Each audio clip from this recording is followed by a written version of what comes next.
All right, sports fans, we are back for another episode of The Fan in the End. I'm your host, as always, Steven Rychel, being joined by the man to the right of me, Mr. Ben Troupe, as always. In the far right-hand corner is the man on the mic, Mr. Marvin Powell the third, and joining us back on the Fan and again for this season, former tight end, currently working with the Jacksonville Jaguars, Mr. Marcus Pollard. Marcus, appreciate your time this morning, my friend. Good morning. Thank y'all. Appreciate having me on. Yes, sir.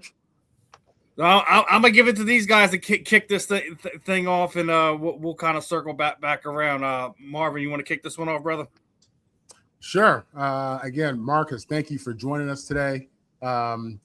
Listen, as I was reading through, a lot of your bios and just getting a greater understanding of your career, for those who don't know, and I'd love for you to talk about it, you didn't play football until you got to the NFL. Is that correct? That is not totally correct. But okay. I played in high school. I didn't play in college, but I played in high school. But okay. I played defensive end in high school. So I didn't play tight end, but maybe my senior year, for about half the year after somebody else got hurt, they threw me in. But I didn't know what I was doing. So I can say technically I've never played tight end until I got to the league.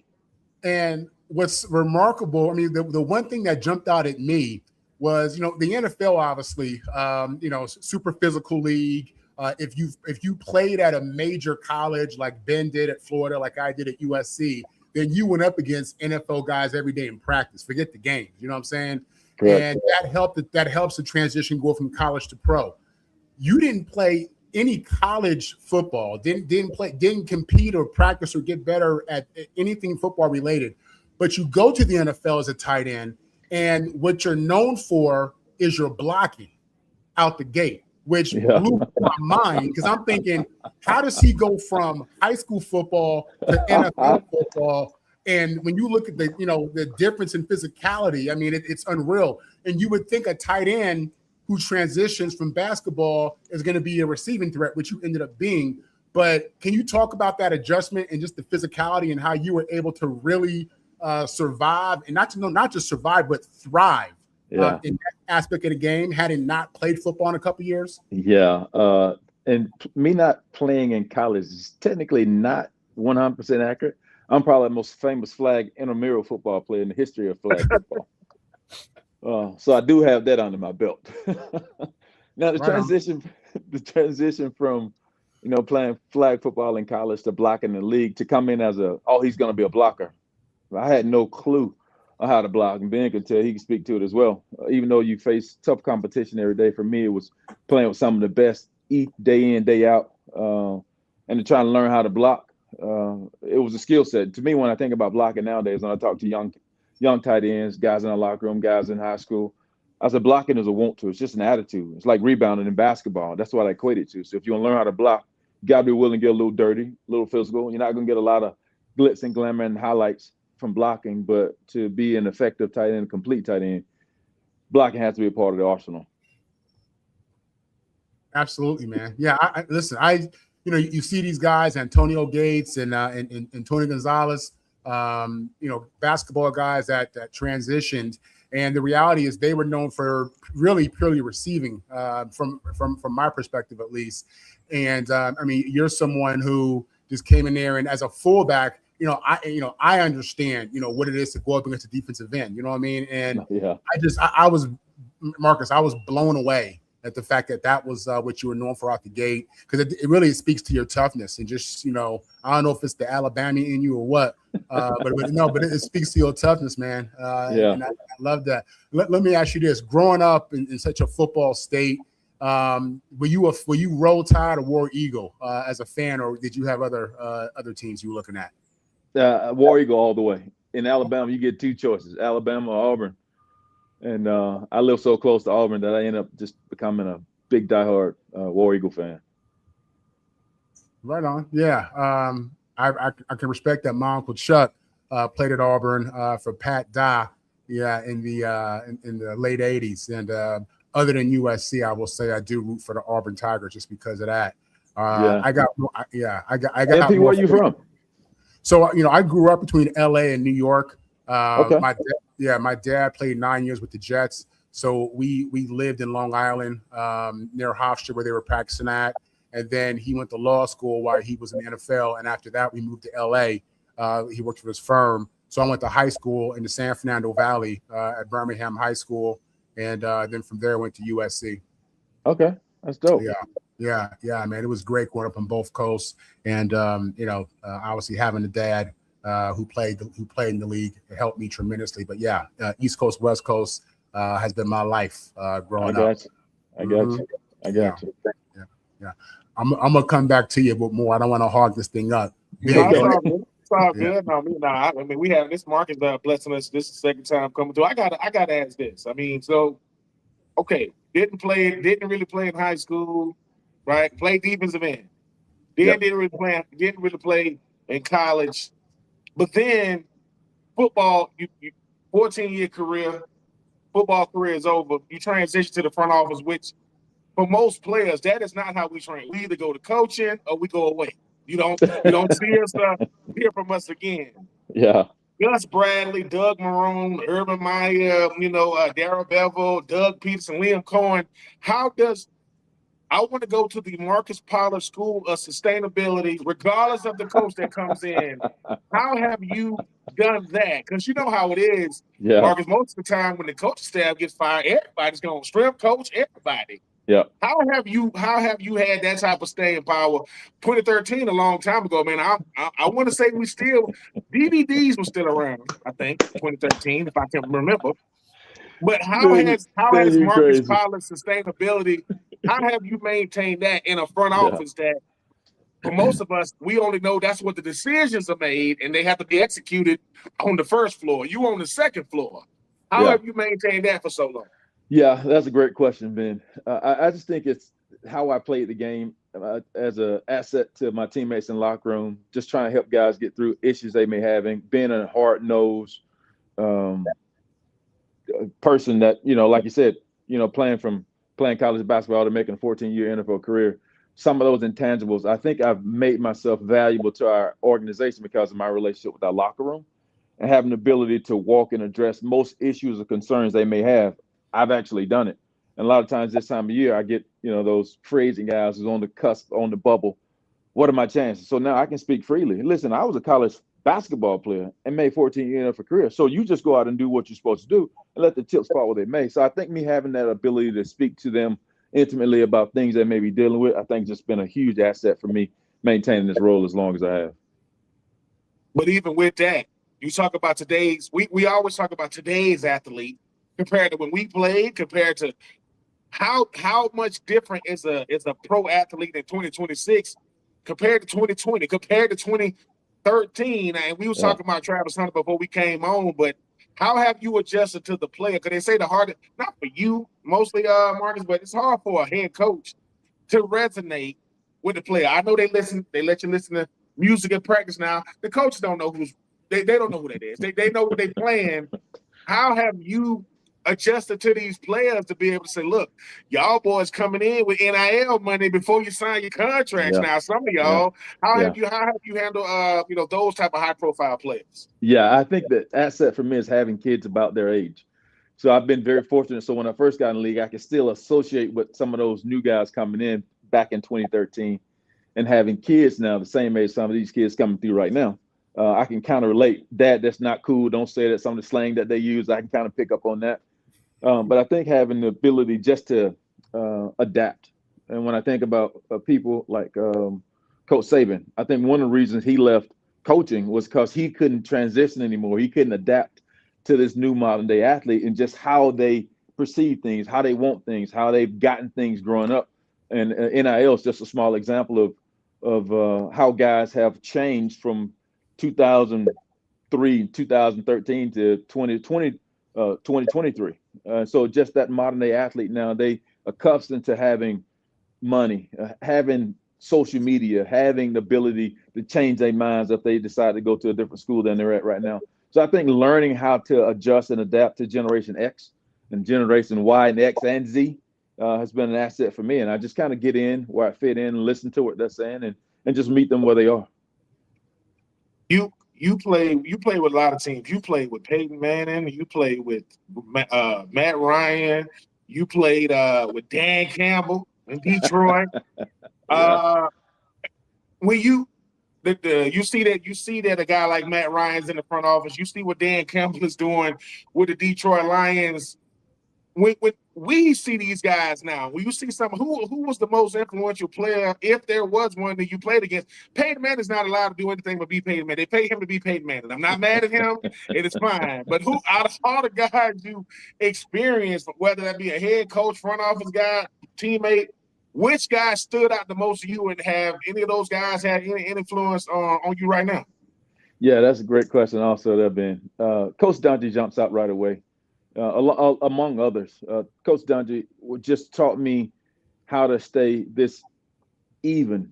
I never saw him yell, cuss, scream, get mad. I never saw him get so excited, enthusiastic that he was just overjoyed. So he had this really calm demeanor and a presence about him that I'm like, man, I want some of what he got. And so I just started watching him, all the things he did, how he talked, how he addressed the team, how he addressed players that may have discipline issues. Just a wonderful, wonderful man altogether. And I think about my first tight ends coach, a guy named Tom Batter. Tom Batter now has passed away probably like a year ago. But when I first got in the league, I didn't know what I was doing. So he took me out on the indoor and we ran 5-yard routes. 5 in, 5 out, footwork. Here's your footwork. And so for me, he took the time to teach me how to play the game even before throwing a ball. I said, Coach, what are we going to throw a football? He said, we don't need no football right now. There's more to learning this game, how to play this game, than throwing a football around. So I've had a lot of influential people. A guy named Jason Belzer comes to mind, Cornelius Bennett, some older guys. So when I first got into the league, they really helped me. Tony Bennett was a defensive end that came from Green Bay, had a long, luxurious career. And so I've had a lot of influence from some of the older heads that really helped me get to the position I am right now. And I mean, now we're not gonna get no Adam Schefter insider information right now. But, and I know we talked to you about this young man last year, right? But what does a Travis Hunter mean to a football team? We know what he is. We know what he is. He is the epitome of don't get tired. This dude does not get tired. But every time we have you on, Marcus, and you talk about, you said, man, great young man. Like what makes him great to just be around outside of just what he means athletically? Yeah. Let me go back one step. When you ask me about what I'm doing now, I would be an awful colleague if I didn't recognize people like Mo Kelly in Seattle, who was a big driving force in how I managed this chair that I'm sitting in. Lamont Winston was another one. Kevin Winston was another one. Art Hightower out in with the Chargers. So I've had some really influential guys that really helped me mold my template. And all those guys I just mentioned were in player engagement a long time. So I would be remiss if I didn't give them their kudos to helping me understand what it's going to take to have a longevity as a player engagement person. But now back to jumping to Travis Hunter.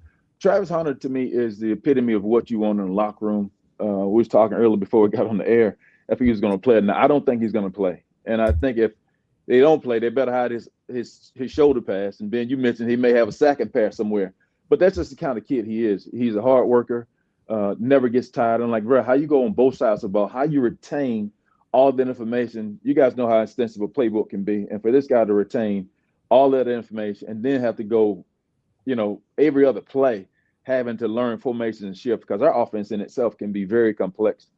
And if he's picking that up and not making mistakes, and then he's going over the defense and doing the same thing, it says a lot about his tenacity, his toughness, and how his intelligence helps him be a remarkable two-way player. I mean, I feel like Marv, but this is my last one. When you think about players transitioning away from the game, everybody either, like I say, either you're a coach or you want to go into coaching or you go away. The front office is not talked about a lot. Like you don't hear GMs, presidents, player engagement. To those young men who want to say, hey man, I want to be around the game, but I don't want to have nothing to do with the game plan. I don't want nothing to do with that. Yeah.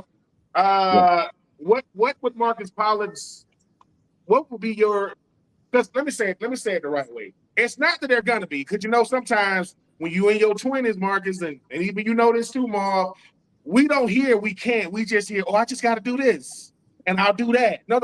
What would be your advice to them to say, hey, front offices are different now? Like, the people that really work here. I know you know who the coach is and the strength coach is. There are people that help with tickets, parking. Wait a minute. These emails that y'all get, somebody send up, just right down the hall. What would be your advice to people saying, one, it's okay to walk away from the game, the physical aspect of it, but I want to be a part of the Jacksonville Jaguars. I want to be the next Marcus Pollard. Now, I'm not saying you're going nowhere soon. I ain't saying nobody go places.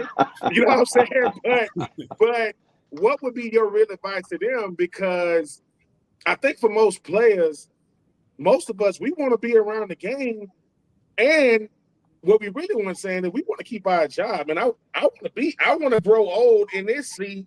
And people say, man, I've been here for 20 years. You know what I'm saying? Because I think the thing is, and I can't speak for Marv, longevity and sustainability is hard, man. That stuff is difficult. And when I've been the best athletically, how do I go from athletically to using my mind, my skill set, my charisma, my know-how, to stay in a seat like yours? For what would be your advice to them youngers that don't really know what the NFL really is because they in it right now? Yeah. I think it's like anything. If you find what you're passionate about, I think so often we as football players grow up from 5, 6, 8, 9, 10 years old and loving football, not like it, but loving it. And when you love something as much as we love playing football, you really don't find time for other things. And so we don't get a chance to figure out what else outside of football we actually enjoy. And so to me, that would be my motto, my encouragement to anybody listening that wants to get in this seat. Find what, even if it's videotaping, they're photographers. We have lawyers. We have football operations directors. We have team security. I just talked to a guy from Atlanta. He's doing team security down with the Dolphins now. So there are so many avenues that players can transition into if they want to stay around the game. What my strongest advice is to find out what you're passionate about, because there's so many facets of the NFL. That's not just coaches and players. That's front office people. There's my position. There's scouts. There's GMs. There's presidents. Matt Ryan, we just talked about him. Now he's a president there in Atlanta. And so there's so many opportunities. But when you find out what you're passionate about, just follow that passion, and then it'll take you where you need to go. Now, you've already talking about how, you're the director of, player engagement down there in Jacksonville. For those who don't know, like, what is it that you do day in, day out, week in, week out? Yeah, that's a great question, Steve, because player engagement is so multifaceted that we can go from being, I just had one of our good players, Josh Allen, laying here on the couch, and he and I were just talking about life. So sometimes it's not always about the programming that we do with our rookies and some of our veterans to help them get their degrees, help them get a job post-football, to make sure they stay connected to our Legends community, being there to help them navigate this NFL experience, because a lot of times guys come in and they come into a new city, they come to a new situation, but just being a resource for their parents, resource for their families. Hey, they may be married with a kid. Hey, MP, where's the best place to set up shop for our kids and go to school? What are the better school districts in the area? And so it's really multifaceted when it comes to player engagement. The biggest thing I can say, Steve, is just we want to be a tremendous resource. If you got a question, even if we don't have an answer, we're going to tell you where you should go to get that answer. Now, you were just talking about some of the young kids. We had one of your guys, undrafted free agents, come through here before the draft, and we had the chance to interview him. Hey, TJ Bowlers. Now he's a second gen NFL player. What are what do you think the chances of him making that 53-man roster this season? So it's kind of interesting. I just pulled each rookie in, and me and my staff had a 15-minute just here. Tell me what your expectations are for training camp. What are your goals for this season, and what can player engagement help you with? When I talked to TJ, he was so passionate about there are 2 teams to make. And he wasn't just like dead set, I got to make the roster, because you guys know 53-man roster, 47 get jersey, 46 get jerseys on Sunday. So TJ was just thinking, listen, let me make a team, either the traveling team or the practice squad team, because he understands if he makes a practice squad team, there's an opportunity for him, like I share with them, I was on the practice squad too for about 6 or 7, 8 games. And we've got plenty of guys in this locker room right now that's fighting for roles and positions on this team just for making the practice squad. So when I talked to TJ about his expectations and his goals from training camp, they were all aligned with what I've learned about him so far. Hardworking, determined, and he's going to do whatever is necessary to make himself available to this team through his diet, through his training, making sure his body's right. But he's doing all those necessary things. I think the sky's the limit for TJ. I hope he's able to do it. I mean, like you said, it's it's one thing I think. And Ndamukong Suh made a post. I think right before we got to the Hall of Fame game, was that no one talks about all the broken dreams of the guys that don't make the teams, that don't make a roster, that don't make the 53. Don't make the practice squad. That we're gonna have almost over 1,000 young dreams dashed in a matter of 32 days or so. So yeah. And so the part that I often talk to guys, because I often go to special teams meetings, because going to special teams meeting, most guys is going to come in here about not getting an opportunity, not getting reps.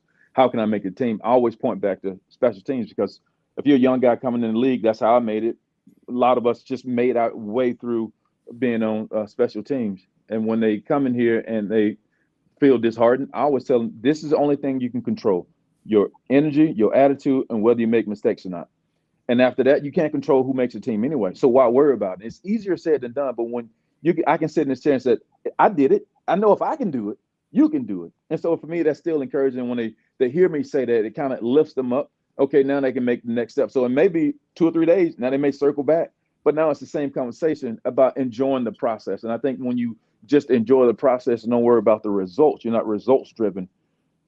You can take what's given. So if you get cut and your dreams are doused, did you give it your best shot? Did you give it your best effort? Did you make every opportunity to give yourself the best chance to make the team? Yes. What else can you do?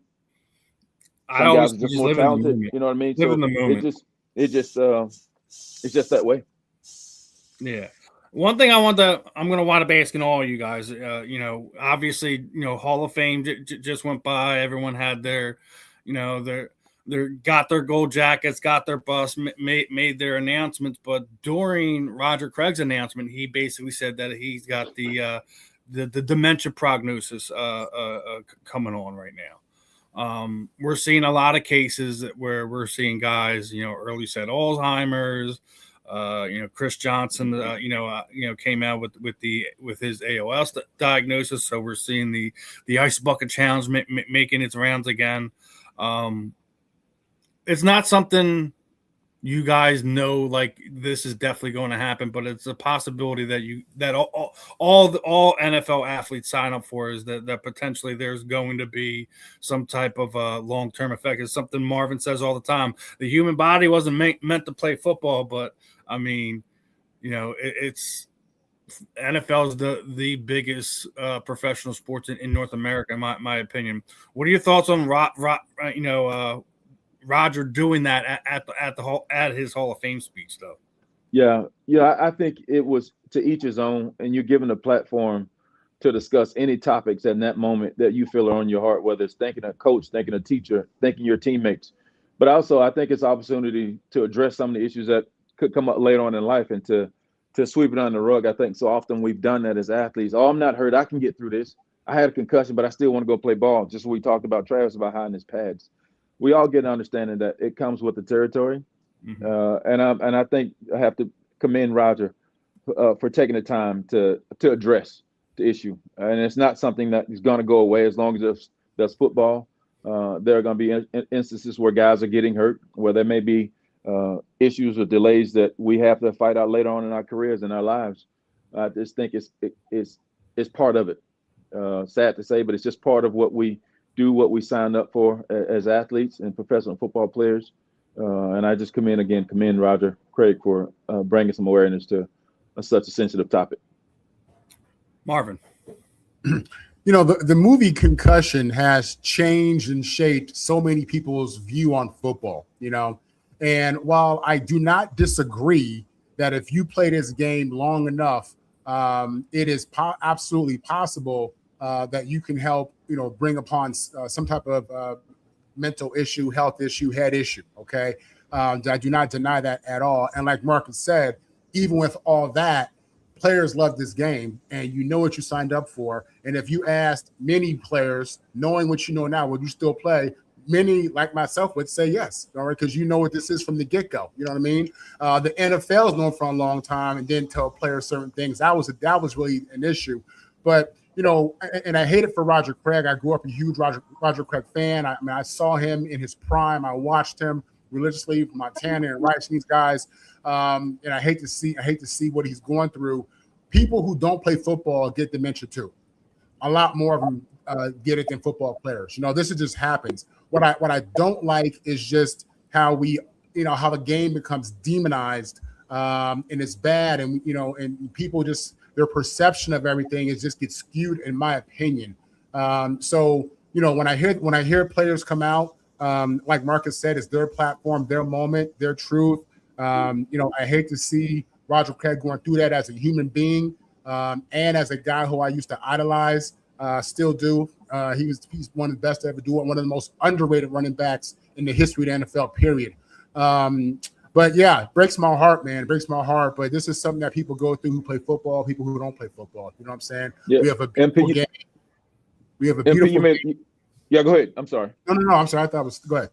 Yeah, I mean, I think you make a really valid point with the opportunity to address what he did in the moment. You feel bad for anyone that's dealing with health issues, and to be a football player and to come out and make a reference to that. But I think you made a great point when you talk about there's not enough case studies for everyday folks outside of football to discover how many of those folks are dealing with dementia or some other Parkinson's or ALS symptoms.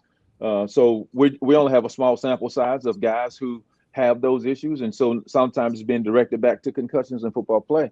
But I think once you get a better understanding of what football really is and how it operates, and you fall in love with it, as we all did as kids. And so to put this sort of stigma that football is a terrible sport, you can say that, but you can also say the thing about a lot of things. Boxing is the same. So I just think it's an opportunity for us as football players, professional football players, professional athletes, just to put our arms around Chris and Roger Craig, and just to be able to help them in any way we can. I don't think we should miss that part too, that the PA and the NFL does a really good job of making certain players are being taken care of as well. Yes, they Ben, do. your thoughts before we move on? Yeah, Roger. I mean, when Roger Craig said that, I mean, I heard something different. I mean, when you're a part of a football family, we don't got to know each other to feel for each other, to reach out to each other. Roger Craig, when he said it, he know that's going to get our attention. Like, what? And sometimes Roger Craig, man, my grandmother died of liver cancer. And it's something, and I'm not saying Roger Craig is going to die. I'm not saying that either. But my grandma said, I don't want people to know I got liver cancer, so they know. I want them to know, so they won't treat me different. Like, yes, my body is changing. I'm still me. When Stuart Scott said, you can't beat cancer, I'm going to give it all I got. And sometimes somebody got to fight for me. Sometimes I'd rather know what's going on with me. So if you see me, hey, man, I'm dealing with this. And, I go back to one of the best players I ever went up against. I mean, Brian Dawkins turned his whole speech about mental health. He started talking about it. He didn't stop talking about it. Because I think with football players, people know that when we speak, people listen, right?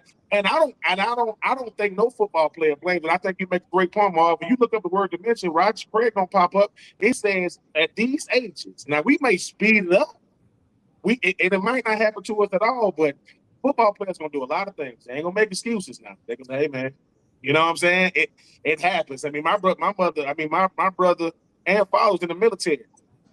My brother said when he was signed on the dotted line, they said, man, you may never come back from this. He was like, yeah, I know, and just kept writing.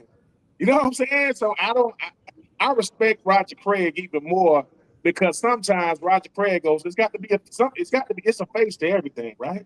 Dementia, Alzheimer's, and he's saying if I get to be the catalyst to make sure that research becomes a cure, then so be it. So I respect him for it, because I don't think these guys want to do it. Sometimes you don't want people to know, man, I don't want people thinking that I'm looking for sympathy or empathy. Yeah. I'm just saying this is what I got, or So I do respect it. And as a football family, as a former player, man, when you hear something that happened to former players, I can't speak for Marcus and Mark, they do something to me because I wish I knew them. You ain't gonna know us all. We ain't gonna know everybody. I mean, my last year with the Titans was 2007. Chris Johnson got there in 2008, so I ain't get a chance to play with him. So it's a respect level that I give to these guys. If I'm gonna make my Hall of Fame speech about something bigger than me, what's more humbling than that? Hey man, I ain't gonna make it. This is my moment, and I ain't gonna make it about me. I'm gonna make it about dementia. I just happen to be a person with it. Because there's many people saying, "Thank you, Roger," because people don't get it. That people that's out there. So yeah, I looked at it differently, and like I said, man, when NFL concussion protocol came, that's the only reason why I knew what a neurologist was. Right? I know what a neurologist was, and sitting down talking with him. But man, ain't no excuse, man. If I could do it again, I'm doing it again. It could be concussion part 16. I'm doing it again because it is hard to describe what football. I'm already affected by it. Marv, you a freaking legacy player. You know what I'm saying? Marvin Powell for Hall of Fame, Marcus. If you don't know, the hashtag is Marvin Powell for Marvin Powell. This is the legacy. His daddy should be in the Hall of Fame right now. So, never been to Canton. Shout out to class of 04, Larry Fitzgerald. Congratulations to that man.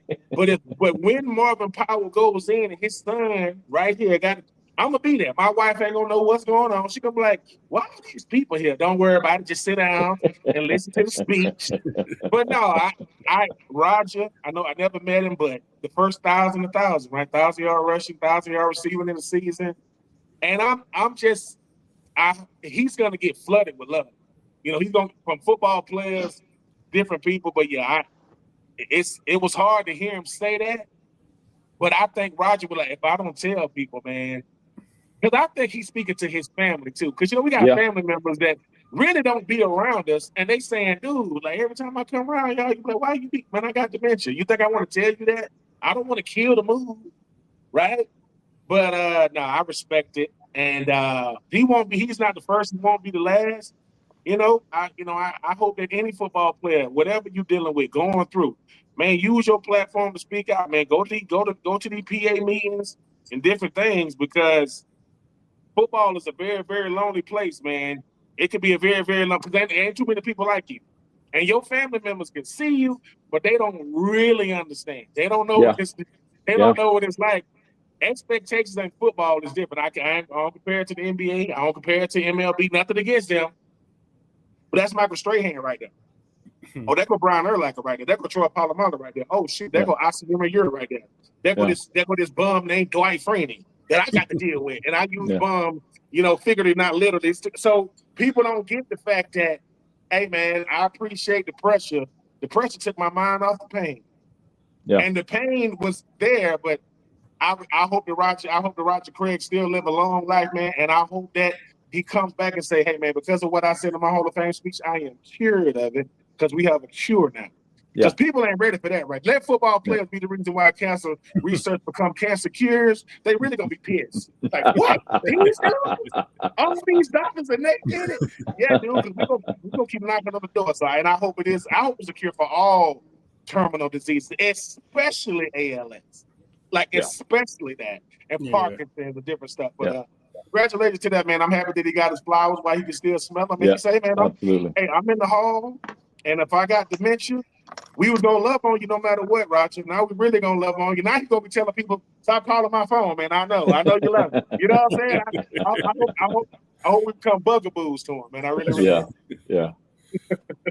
Now, I agree with a lot of the points that you guys made. I don't think there is a direct correlation to Rodgers' dementia to football play. And as Marcus said, there's just not enough case studies, not just in professional athletes, just in people in general to find out if there is a correlation. Yeah. But there was also another cool moment that happened at the enshrinement. Obviously, Adam Vinatieri went in. And for people that don't know, that's Jim Irsay's time.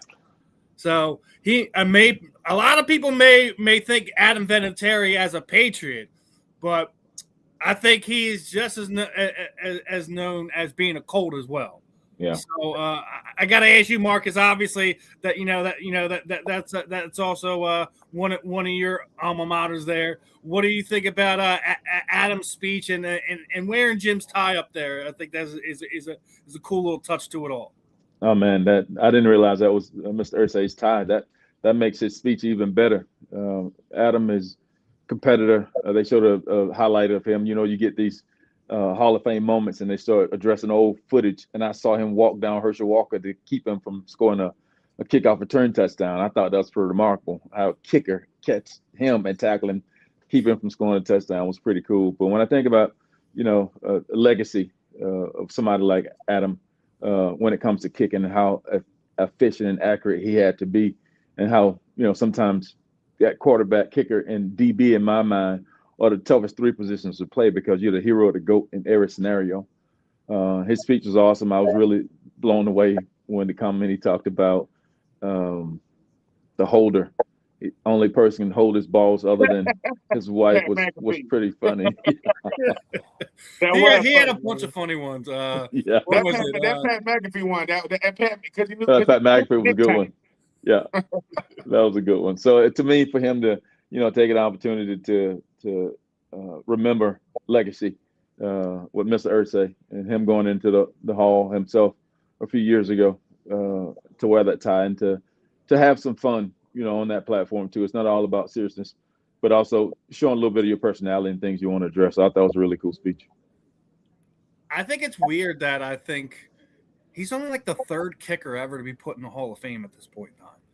Like, we've had some really good kickers over the last 20, 30 years or so, right? Obviously not a whole lot of them up there in Adam's range, but I mean, we talk about it all the time with the Hall of Fame process. I still feel that we need to change some things because in my opinion, there's a log jam of deserving guys, not just the superstars, not just the guys that like you could close your eyes and say like this guy's going to be in, may not be the first or second year, but this guy should be in.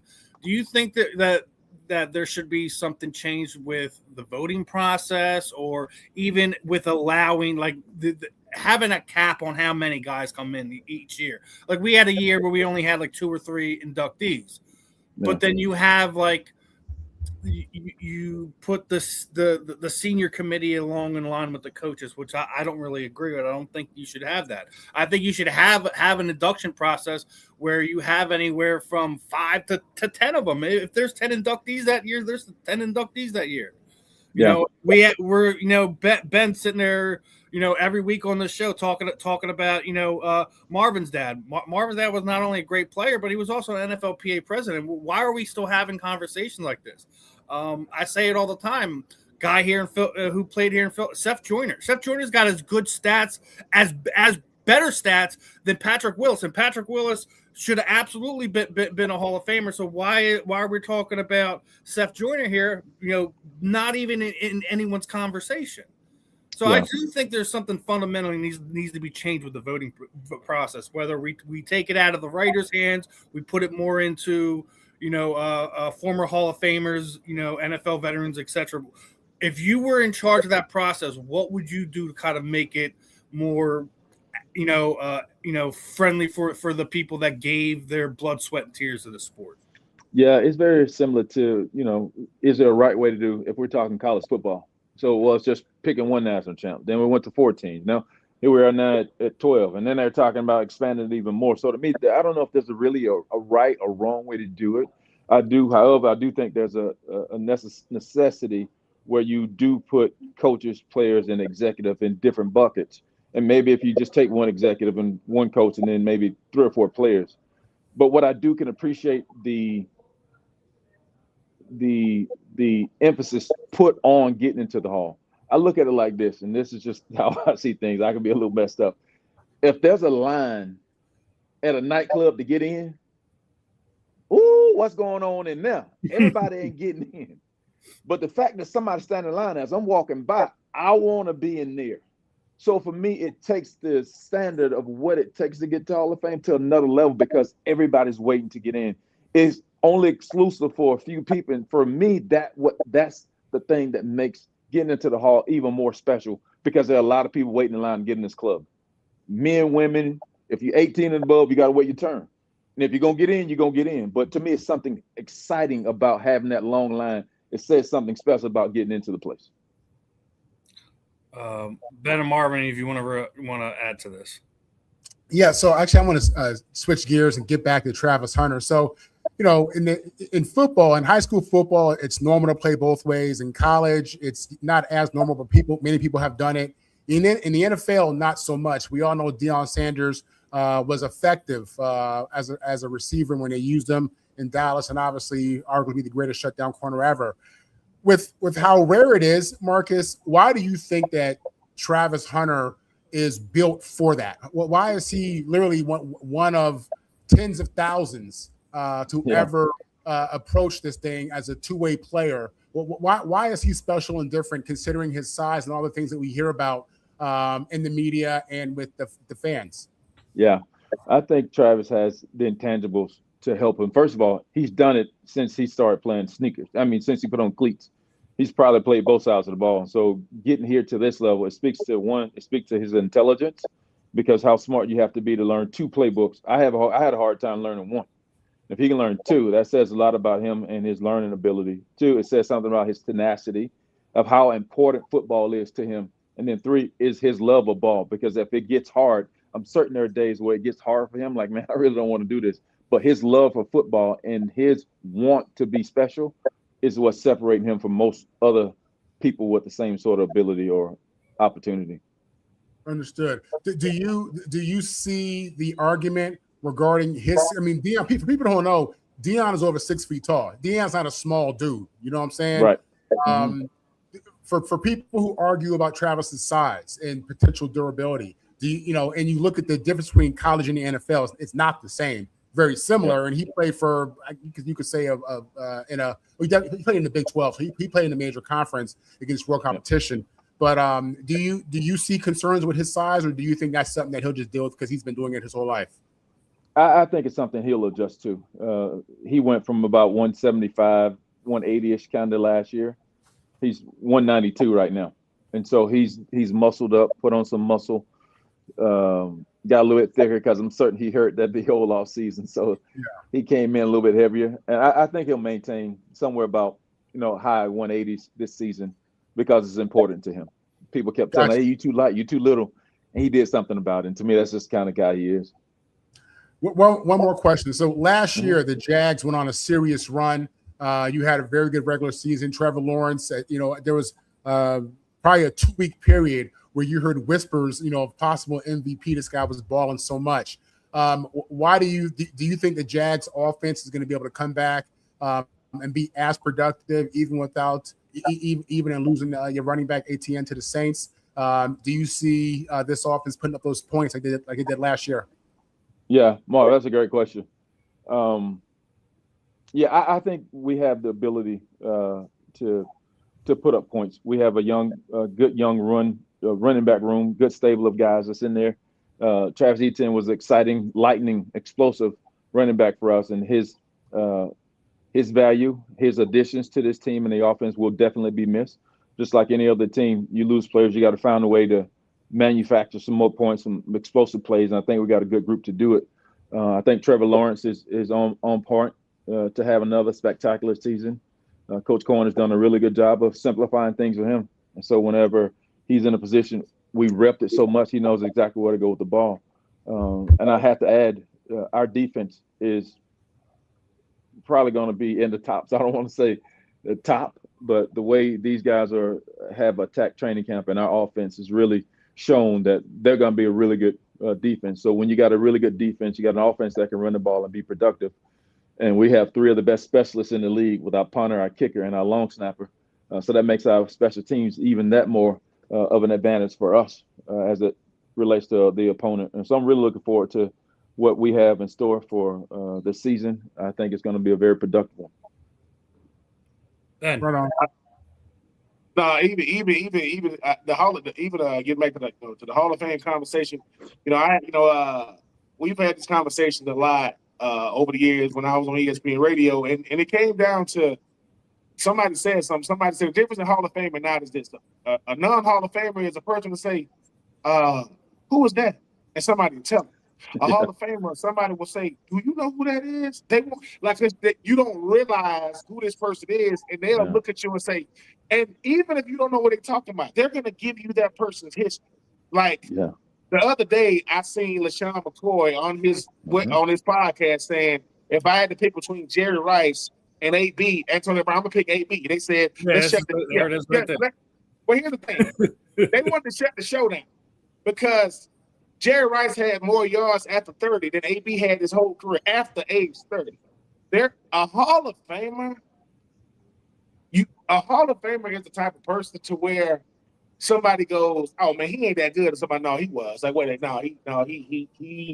he was Timothy. Like that. No, ain't no. And I've gone against these guys. Like there was something different about, Zach Thomas in Miami. Miami, the team wasn't good, but he was. Jason Taylor, he was. I mean, I remember, and I know I'm biased. Yes, I'm biased. I love Tony Baselli, and yes, he should be in. Fred Taylor is a Hall of Famer. You don't got to like it. You don't got to like me. I would say this. Two things about the Jaguars. I think Fred Taylor is a Hall of Famer, and I would put money. The best tandem of running backs you ever seen to me was Fred Taylor and Marvin Troupe. I saw them. I had to deal with it. I would put them up against the best talent, like, Lindell White, Chris Johnson, D'Angelo Williams, Jonathan Stewart. But a Hall of Famer to me, ask the players they went up against. They're like, how you ask the question about somebody, they sit back in their chair, like, oh, this dude. Because numbers only tell part of the story. Yeah. Like Julio Jones does not have a lot of career receiving touchdowns. Would anybody question him? Oh no, Julio. And I think sometimes we get caught up in what the numbers. No. Can you talk about the position without that person? And what did they do for the position? Like, I could be biased again. I think Michael Vick is the Hall of Famer because of what he did to the position. I think Cam Newton is a Hall of Famer because of what he meant to the position. And I think sometimes I don't think Super Bowls are a team distinction. I don't think it's an individual award. We make it an individual award. But a Hall of Famer is one of those type of people. People are going to debate about it, right? People are going to debate about it. But when somebody says, hey, there's a difference in, and we talked about it, Steven, now people are going to watch the 76ers because LeBron is there. Yeah. I used to watch Joel Embiid, but I'm not even really watching the Sixers. I'm watching Joel. No, LeBron is going to make you watch the Sixers. The same reason why you was watching the Heat. You wasn't watching them when it was Shaq and D Wade. You were, but you weren't. When LeBron went, and I think a Hall of Famer makes you stand up and watch. You know how you getting ready to leave somewhere and you see a Hall of Famer, like, wait a minute, give me one second. I just want to see him.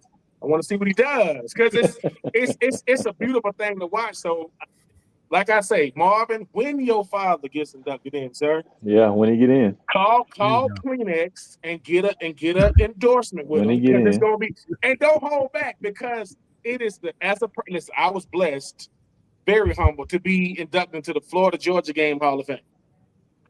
And when I get the call, I say, Rick, number one, I didn't even know it was a Florida-Georgia game Hall of Fame. Number one. Number two, when I get there, Vern Lundquist, the great Vern Lundquist, he gets inducted to the Hall of Fame with me. This is the Hall of Fame. I am my mother's child. I am her youngest son. My mama pushed me out the way like I wasn't even inducted when she saw Vern. She's like, that's Vern Lundquist. Like, my mother, you know what I'm saying? My mama said, oh, I want to hear what he got to say. Forget my speech. I done wrote it down, tried to say the right thing. So I will say a Hall of Famer is rare. It's not something that the Hall are very good. Now that induction, it's a lot of them. It's gonna be, that line is long. But and guess what? You know what a Hall of Fame really is? You know how you get to somewhere, somebody goes, what's your name? Yeah, I don't see you on the list. You sure, man? They told me, I don't see you. It's that list, right? And I think a Hall of Famer is the type of person, if you saw him walking in a random place, would you stop them? Yep. Whoa, you saw him, so right? You a good player, yeah, that's and ain't nothing. A Hall of Famer I was at when Coach Collins, he's no longer the head coach at Georgia Tech, was they had his first game. They had Calvin Jefferson was there. I mean, I'm a couple of years older than Calvin Johnson. I remember Calvin Johnson. I'm a grown man, paying bills, got a wife and kids. When I saw Calvin Johnson, I said, that's Megatron right there. Now, mind you, he out here for the kids. Now, he out here for the recruits. So the recruits don't really know. This thing, a lot of recruits don't know his name is Calvin Johnson. They just know him as Megatron. So I said, y'all see that up there? That's Calvin Johnson. They was like, oh, I don't know who that is. And somebody said, that's Megatron. Them kids said, for Detroit, he shut the whole place down. Because they didn't know. And I'm like, mind you, the kids like, autograph. I said, man, back up, man. This man, I'm going to back the kids up. And what did I say? Hey, man, could you sign right here? Yeah, let me get one. I have to get mine first. You know what I'm saying? But I will say, Marv, the fact that your father is one, bro, I don't know what that's like. I'm looking forward to you being there. But you remind me of Jared Payton, the son of Walter Payton. And he said, well, my daddy got, he said, I didn't know who my daddy really was. Like, that's my dad. I didn't really know. He said, well, my daddy got in the Hall of Fame. And I'm walking by, Joe Montana, Steve Young. I'm like, what is up? You know what I'm saying? And he said he didn't really get it. Then he said, somebody told him, do you know who your dad is? Yeah, no. Do you know Jerry Curl with the headband, the pony cleats on? And I think for me, that's what it is, man. A Hall of Famer, you either played with him or hated playing against him. That's it. You either love the fact I played with Steven there. Should be a Hall of Famer. Don't care how people feel. I'm about Alcorn State, 3rd overall pick, co-MVP to him and Peyton Manning. Come on, man. Took the Titans to their only Super Bowl. They may never go back. We'll see. Thanks, Jaguars. Thanks a lot. But I'm just saying, so to me, I think a Hall of Famer to me, simply, man, they the greatest to ever do it. They the reason why you play football, want to play like them, want to be like them. And I wore number 84 because Shannon Sharp wore number 84. I played tight end because Shannon Sharp played tight end. Shannon Sharp grew up about 20 miles from where my daddy grew up in Glenville, Georgia. My daddy from Vidalia, Georgia, home of the Vidalia Sweet Onion. I have never got a chance to meet Shannon Sharp. But if I get a chance to meet him, I'm just going to stare at him. He's going to be like, I ain't got nothing to say. Because I'm telling you, listen, I'm in podcasting now. You see he doing podcasts. So when I meet him, I'm going to say, look, man, you got a pair of shoes. I'm going to steal a pair if you don't give me a pair. I ain't going to wear one. I'm just saying, man. And look, and I told Marcus this before. When I was a young rookie in 2004 and I saw Marcus Pollard and Dallas Clark for the Colts, I knew who Marcus Pollard was. I didn't say a word. You know what Aaron Kennedy started tight end told me? Oh, man, you should have told me I would have introduced you. Boy, you introduced me to him. What you mean I would have? Because, what I'm saying. So to me, man, I hope I get a chance to shake a lot of these guys' hands. And a Hall of Famer in football, nothing against MLB. Their Hall of Fame ain't even real. Barry Bonds ain't it. It ain't even real. So I think that the hardest one to get in and the most prestigious one to get in is the NFL. Why? Without a doubt. Because it's the hardest sport there. It's a collision sport. And look, I dominated against in the same Ray Lewis and all them. I was still doing it. So I think it's the greatest, man. And I don't think you could put no words. Like I say, I showed my wife the picture of me and Calvin Johnson. She don't know. She was like, who is that? I said, that's Megatron. Right? She was like, Megatron. She said, Megatron. She said, Megatron is a transformer, ain't it? Yeah, that's what you look at. That's how you look in real life. That's him right there. That's him. That's like a real version. That's a real walking version right there. That's how you look with skin and the face. But no, man, Marv, like I say, man, I don't know when you're gonna get the call, sir. But when you get the call, I'm gonna be in Canton. Like I played with you. I said, listen, I get to do this. I get to say, I knew Marv. They said, you know his daddy? No, I knew the son. You know, my kids don't say, you don't know him. You don't know him. You know, black people, we don't think nobody know nobody. Right. We don't think nobody know him. But no, man, I think it'll be great. It'll be great. And Fred T for Hall of Fame, too, just like Marvin. Last one before we let Marcus go, because we're almost at the hour point here.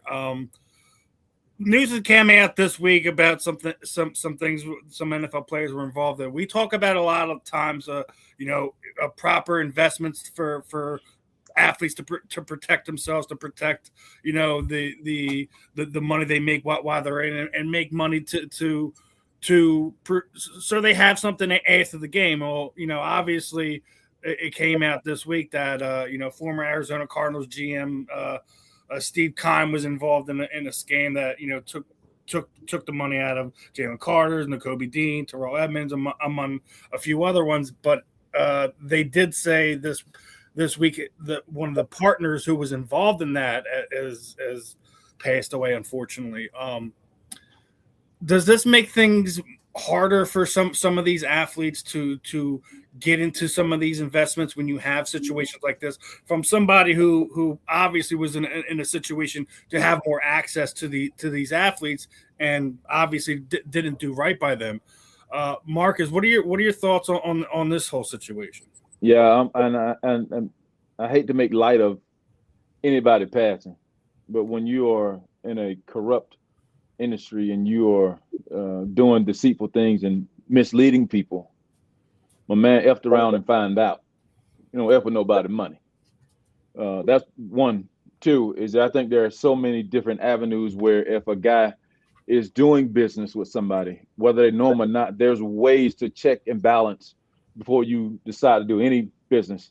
And that's one of the resources I love as the chair that I'm sitting in, head of player engagement. Because if I hear guys, I'm making an investment into this group, whoa, let's take a couple steps back. How about let's do a background check on these dudes? Have they filed Chapter 9? Have they filed Chapter 13? Let's figure out who they are, who they people are, how they make their money before you decide you want to invest with these folks. So I think sometimes guys don't do their homework before they make the decision to spend money with somebody. Marvin, your thoughts on this?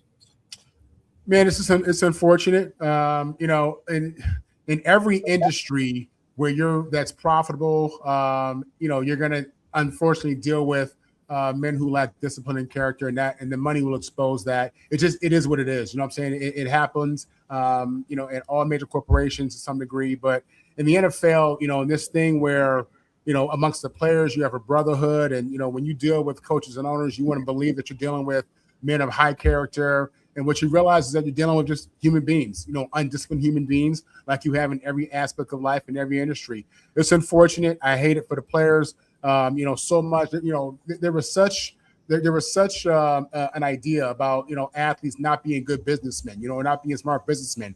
Here you have young athletes who are trying to do the right thing, and they're investing along with an executive within the NFL and within the NFL team. You would assume this, in theory, you would assume this person has the best interest of the players and wants to do right. But what you see is just, a lack of discipline take over. And it's unfortunate. And I hate it for the players. And, like Marcus said, you mess around, people out here working hard for their money. You know what I'm saying? Yep. They got plans for their money to impact their family. And when you steal their money, you impacting their family. You know what I mean? So they take it personal, and then you end up in a pool. Float. That's real. That ain't just Netflix, y'all. That's real life. You know what I'm saying? Yep. So, it's sad, man. I hate to see that. Yep. Ben, your thoughts? Yeah, I see it as well. I think when it comes to money, especially when you're a young man in the NFL, that's why you get financial people. You know what financial people are? Man, they're going to research everything. They're going to research everything you do. The house you buy, the car you drive, what you want to spend your money on. But here's the thing when it comes to investing. Yeah, ask the person who investing with you how much they got to lose. I should not be doing more than you. How much do you got in this? That's right. Because it's like this. We all had children, our hardest day was picking a daycare. Now, we might not like the price, but the only way we can walk away is if I trust my child to be with you when I'm gone. So you think about your money and how hard it take to get it. You're a GM, right? Yeah. What you mean investment? You're a GM, ain't you? Yeah. And sometimes when you're a young player, you don't know what to ask. That's why they got the Marcus Pollards of the world. Just go in there and say, hey, I'm thinking about doing this. You think about doing what? Yeah. He's the GM. What? His job is to pick the team. Not what he's doing in the business. Yeah. You know what I'm saying? He ain't is his name Charles Schwab? Edward Jones? I'm just saying you got to. And Raymond James. I will say this though. My homie told me this and I agree. He said anything that got people into perfection is not in them. If people are involved, perfection ain't. You looking for something that's perfect. Well, investment means long haul. That means I put my money today. I'm gonna see what it do over time. But if the same guy who drafted me is helping me try to get bro, what? Nah, I'm talking about when I was with the Titans and the Bucks and the Raiders. We did not talk about investments. I'm trying to get the most money I can when I'm working there. But yeah, it's called life, man. They won't be the last. They won't. Listen, people, money is the great reveal. You want to know how people are? Give them some bread. You want to see how they really are? But at the same time, what you need my money for? I'm trying to invest in something to people. This is what they do. Like I had financial people. They had a a location. I could go see them. Not I'm getting my taxes done from Jackson Hewitt and Walmart, and then they gone after they mess my taxes. No, we ain't doing it. Bro. We don't play. This is too much money. And I think for these young players, if I got a head coach, a position coach, a special teams coach, I need to have a financial coach. I need to have somebody showing me, hey man, how long you want this money to last? I want the money to last like this. Sit down, really understand what it takes. It's gonna sound boring, right? But guess what? Jason White that went to Oklahoma, he won the Heisman. Remember when Oklahoma won the national championship in '99 and Jason White was the head coach? He never played a down in the NFL. You know why? Because he was a free agent in 2005 and he never played a down in football, right? And he won the Heisman. Well, he probably thought he was gonna play 20 years. But what if he give his money to the wrong people? I had financial people, and you know why I picked them? They said, Ben, you don't have enough money for us to steal. What? You don't make it. That's how they got me, though. That's how they got me. They said we represent billionaires. Listen, but they also said we represent billionaires, and if we took money from them, they wouldn't even know, and we don't steal from them. So I said, y'all ain't have to say the first part. You could have just said the billionaire. They could have kept that to themselves. You know what I'm saying? But at the same time, I'm 21 years old. I don't speak financial advice. You got to speak to me in a way that I understood. So, but listen, I look at it like this. If the money got stolen from you, find a way to make it back. Might not get it back. Definitely don't get it back from the person that passed away. But the person that's living, make their life hell. If they made yours hell, keep them in court. Yeah. You ain't gonna enjoy your life if you done messed up mine. So that's right. I think they should focus on and other than that, man, go try to find another way to make some money, man. It ain't the end of the world, man. If you've ever bought a car before, you've made bad investments. You'll bounce back. From Jalen's contract extension this offseason, I think he might be all right. So no matter what he lost on it, but I'm with you, Ben. Regardless of who passed away or the circumstances around it, the man who's still around, make his life a living hell, because when you do deceitful things, you deserve what you get coming to you. As Marcus was sitting there saying when we first brought this up, but over the hour mark here for Marcus. I don't know if you remember how we close things out. We kind of throw it over to you. Anyone you would like to thank, send some shout outs to, any charities you're working with, social medias you want to share. The time is yours, my friend. Yeah. Appreciate it, guys. Really great opportunity for me as well. I enjoy doing these sorts of interviews and podcasts and conversations. They're really healthy. And anybody's listening, I feel like people get a lot out of it. Just want to highlight you guys for one. Thank you for doing this. Thanks for inviting me. I had a great time. Great conversation. Marv, I'm pulling for your dad to get in the hall one day. And like Ben, I'm going to show up too. I'm going to pull up. Hey, man, what's up? You don't know me, but I'm here. Let's do it. So I'm excited for him, man. Keep y'all doing y'all thing. Keep doing your thing. Keep encouraging people. Keep motivating people. And I'll be in touch soon. Well, the door is always open. You ever want to hop on, talk some sports with us, Marcus? Just let us know. We get it set up. Have some fun, my friend. Nice, Jay. Appreciate it, man. Appreciate y'all. All right, enjoy your afternoon. Man, as always. That's the best position. Love you, Marv, but it's the market represent the best position in football, man. I don't know why we ain't got our own documentary. That's what we need. We need our own spot in the hall. Before you go, who's the GOAT tight end? Who's the GOAT? Before you go, who's the GOAT? Who's the guy who these young boys should be looking at? Whose film should they be? Who's the one guy whose film they need to watch?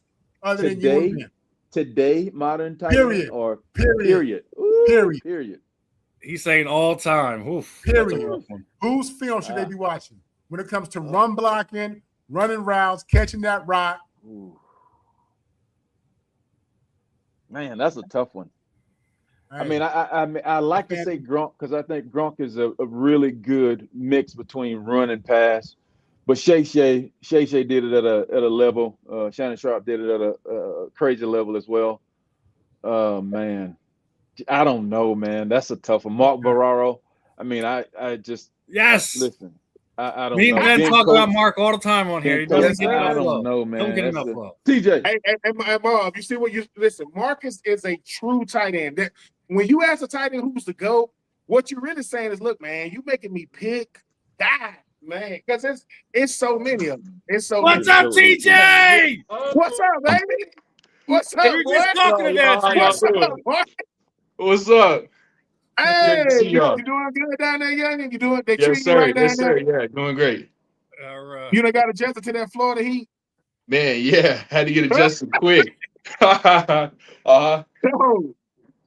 Dope. Yeah. Wanted to definitely send you some love. We were just talking about you too. Man, yeah, that's great, man. Just talked about it. For sure. Hey, listen, man. Make sure get you a blow up couch or something there that you can fit in, and just be in Marcus' office all the time. Just be like, there you Marcus, go. Yeah, look, he got the couch. He got the couch right here. This one's probably a little bit more comfortable. You know what I'm saying? Listen. And like Marv already told us, man, make one of those teams. I think it's gonna be the 53. But either way, make one of them squads because they. But listen, it's his team in Nashville, you got to play them twice. Take it easy on them. Hey, no such thing. No such thing. Hey, that's Don't not. take it easy on him. Don't listen to Ben. Give it to the Titans twice as hard.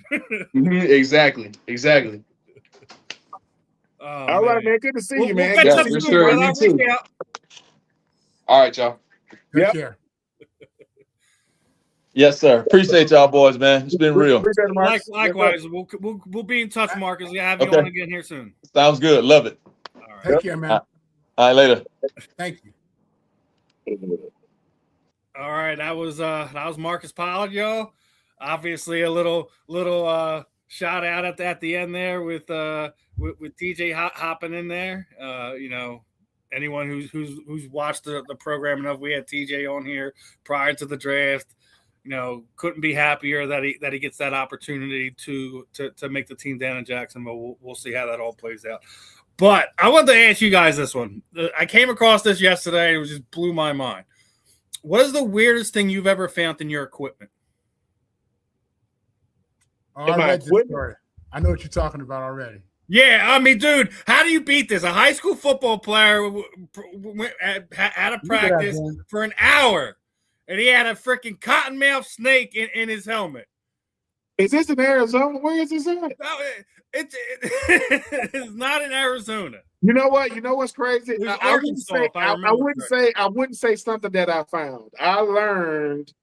So I don't know if this happened to Marv. So when I got on the team, when I got on the squad and with the Titans, we had a bunch of our team was really, really young. Like our average, we went from our average age was like 22, 20. We was really, really young. We had a bunch of 20-somethings and a bunch of 30-somethings.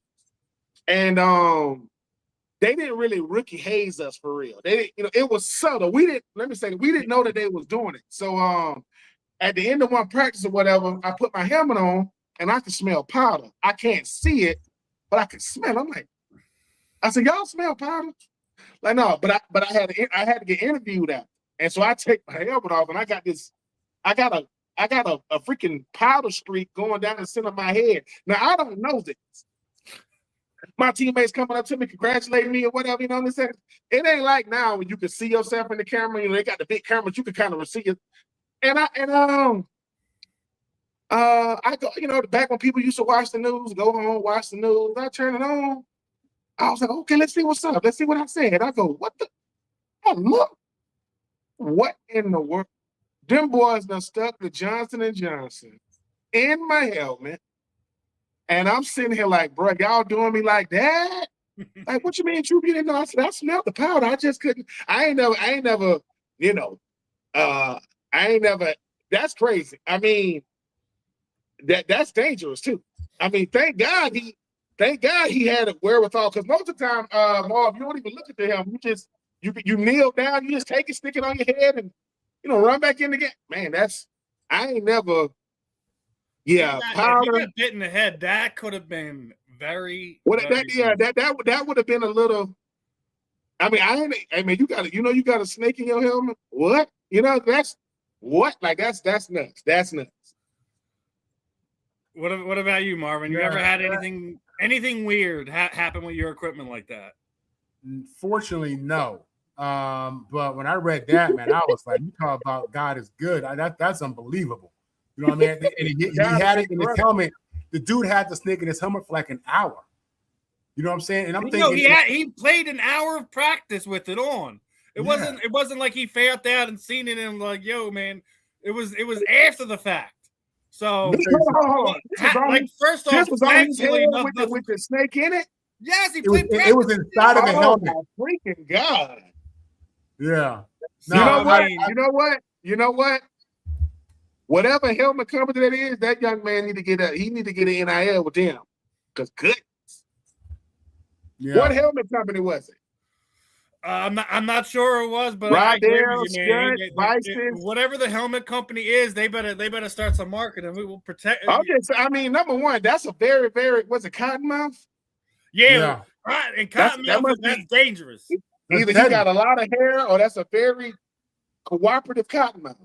Because dude, that would have been nuts. I mean, that would have been the trend. I mean, what's wrong with you? It's that Arkansas heat. It ain't like the Texas heat where they ornery over it. But like, listen, he's trying to keep cool and found the helmet and curled up inside of it. So, dude, that's nuts.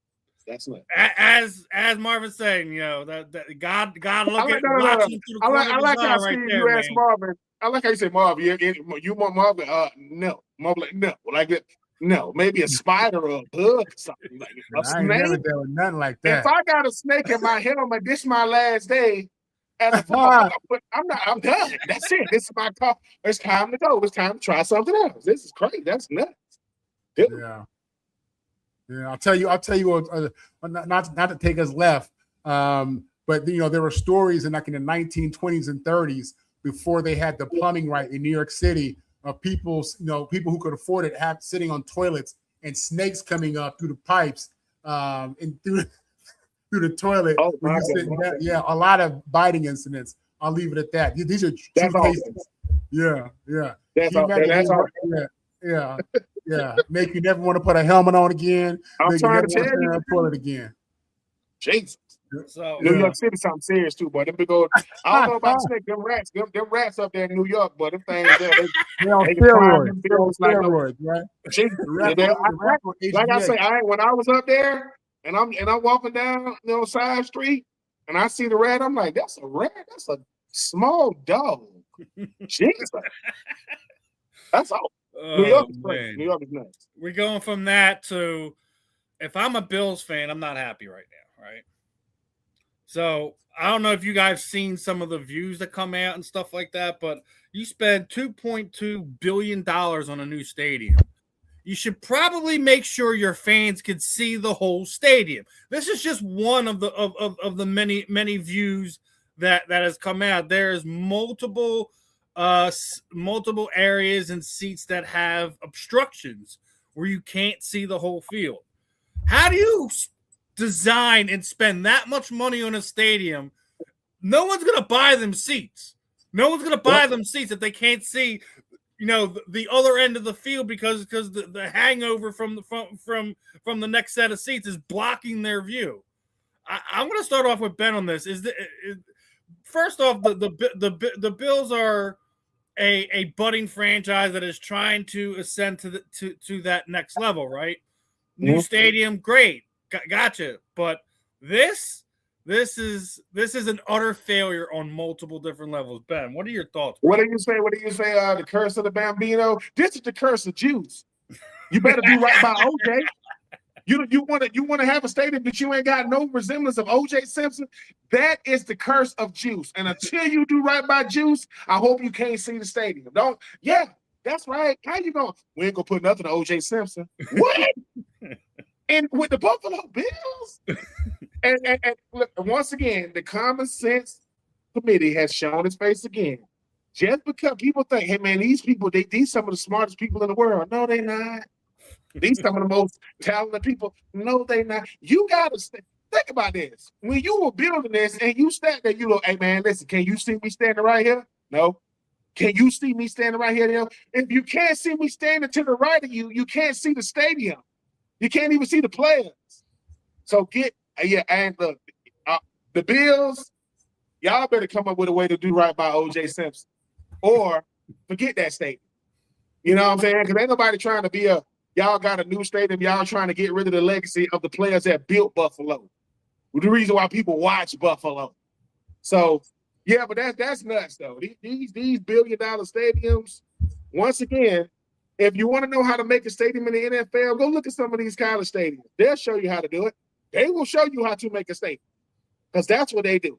Oh, and people saying, well, how much do stadiums cost in college? Billions. The same as they do in the NFL. I just seen didn't Oregon just do their $100 million facility? $100 million. That's just for the players to practice on. Go call or if you're gonna do that, make it a dome. What seat is that? Like what even is that? What is that? Like that's like a timeout seat? Go over here so you can't see nobody. That's take it out, redo it. Marvin, your thoughts on this absolute blunder by whoever designed the Buffalo's new stadium? I would tell you something. My first thought was exactly what Ben said. That stadium is cursed until they do right by OJ. And I mean that was really my first thought. He must have read my mind. I'm trying to tell you. They might as well bury that thing on tribal ground. That thing ain't gonna get right until 30. I'm dead serious. It's wild to me that this is the case. But that thing gonna sell out anyway as long as Josh Allen there. Them Bills fans are sitting in the blind spot and listen to it on their headset. You know what I'm saying? Like, yeah, they messed the stadium up, and you would think in 2026 with all the information on this, everything they need to build the stadium, they'd get that right. No blind seats, right? But it tells you, man, again, human error. You know what I'm saying? As long as humans is involved, you're gonna have issues. So I disagree. I think there's going to be some. I don't think they'll ever have a complete sellout, as there's a Buffalo Bills in the house. Now you may be having other events go on there that might eventually have a sellout and things of that nature. But yeah, let's call it what it is. It's the curse of the juice and let it be. We're going from that to another situation. Now, obviously, Wendell Smallwood got in the news a few years ago for something that probably didn't want to, but the judge did do right by him, as his daughter's been diagnosed with a form of cancer that is terminal, and basically told she's got a couple weeks to a few months left to live. And the judge let him rescind his guilty verdict so he could go and spend time with her before he's more than likely going to be sentenced. There's sometimes when the system does wrong by people, then there's times where it does do right. And, I'm not condoning what Wendell is being accused of, going to be sentenced for, going to probably do time for. But the fact that there is some humanity left in us, that we know that, hey, his daughter doesn't got long to live, and allowing him to kind of step back and be able to do that, I think, is something we need to take note of. Marvin, your thoughts on this? Yeah, I don't know all the details behind why he's in that situation, but it does make me just, in a world where, we got so many issues with leadership and government, and we're going through so much as a society. And I'm happy to see that you got people out there who still see the big picture, who can do what they believe in their heart is the right thing, and people who still care about having an impact on people and families. I mean, this is significant. If his daughter has been diagnosed with something fatal, something horrible, then really, you're not only showing him love, but the girl, because she wants to see her father, depending upon, what her timeline is looking at, right? So I'm thankful for the judge in this situation, just for having a heart, having compassion, and just seeing the bigger opportunity of impact in this moment. And he was arraigned for misappropriating COVID-19 funds. Gotcha. as part of a larger scam operation, whatever. But Ben, your thoughts on them allowing Wendell to come home and basically spend the final weeks and months of his daughter's life with her? Man, I feel really, really, really, really like encouraged for the young man. And hopefully the state just decides to give him some level of probation. I mean, it's already rough enough. He was away from his daughter. Then he got to hear about her terminal illness. Then he got to hear from the same doctors that she don't got long to live, and they grant him some level of immunity or whatever to let him out, or early release to let him out. It was already going to be crazy being away from her. Now he get to come home to almost watch her take her last breath and then go back. This man going to be he's dealing with a lot, man. He really, really is. I am not condoning what he did. But if you can grant him early release for his child, maybe you can, even go further. Because I saw, I think he had a firearms charge on. Yeah, on top it was a firearms charge and the misappropriated of funds. Yeah, the misappropriated. But no, I mean, sometimes the system does work correct. Sometimes sometimes the system surprises you. That's why I said, I was surprised to see that they let him change his verdict to kind of allow him to go home because he is dying of a rare childhood kidney cancer. So, and these judges, these court systems, these prisons, they know the power of social media. Mm-hmm. You don't want it was already out, but it's all right. Listen, people might not have a lot of money. They do got signs, and they can march, they can protest, and they will do all three. So, and I'm not saying it would have got to that point, but I hope the guy performs a miracle with his young daughter, man. Because it's to have to. Nobody wants to you don't want to get that diagnosis on yourself, let alone a family member, but you definitely want to get on a child. So man, I mean, praying for that dude. I can't. He's already going through a lot. Praying for him, and I hope it's. Listen, I hope his daughter. I hope they say, hey man, she's superseded expectations. She gonna live another 80 years. I said, well, listen, he can't go back because as long as she got diagnosed with it, he get to stay out. So who knows, man? But I'm praying for him and his daughter. Yeah, that's a lot to deal with, man. To get that type of news, when you are already locked up away from her. So I am happy that he get to be by her side while she deals with this. Now, Marvin loosely touched on this when we were talking to Marcus. We've been talking about the LeBron James effect. Did you see how much nosebleed tickets are for the Knicks and Sixers opening night game? Uh-oh. Well, that's right. It is almost $2,200 to go see the champions banner being dropped with LeBron James, Joel Embiid, and the Sixers gonna be right there with them. But I mean the Christmas Day ones games are going to be absolutely craziness already because you got Spurs Knicks, Packers Bears, Heat Celtics, Bills Broncos, Sixers and Lakers. I mean, Sixers and Lakers. Look at the program. that is the Christmas Day game. And for people that forgot, the Eagles are playing the Texans on Christmas Eve.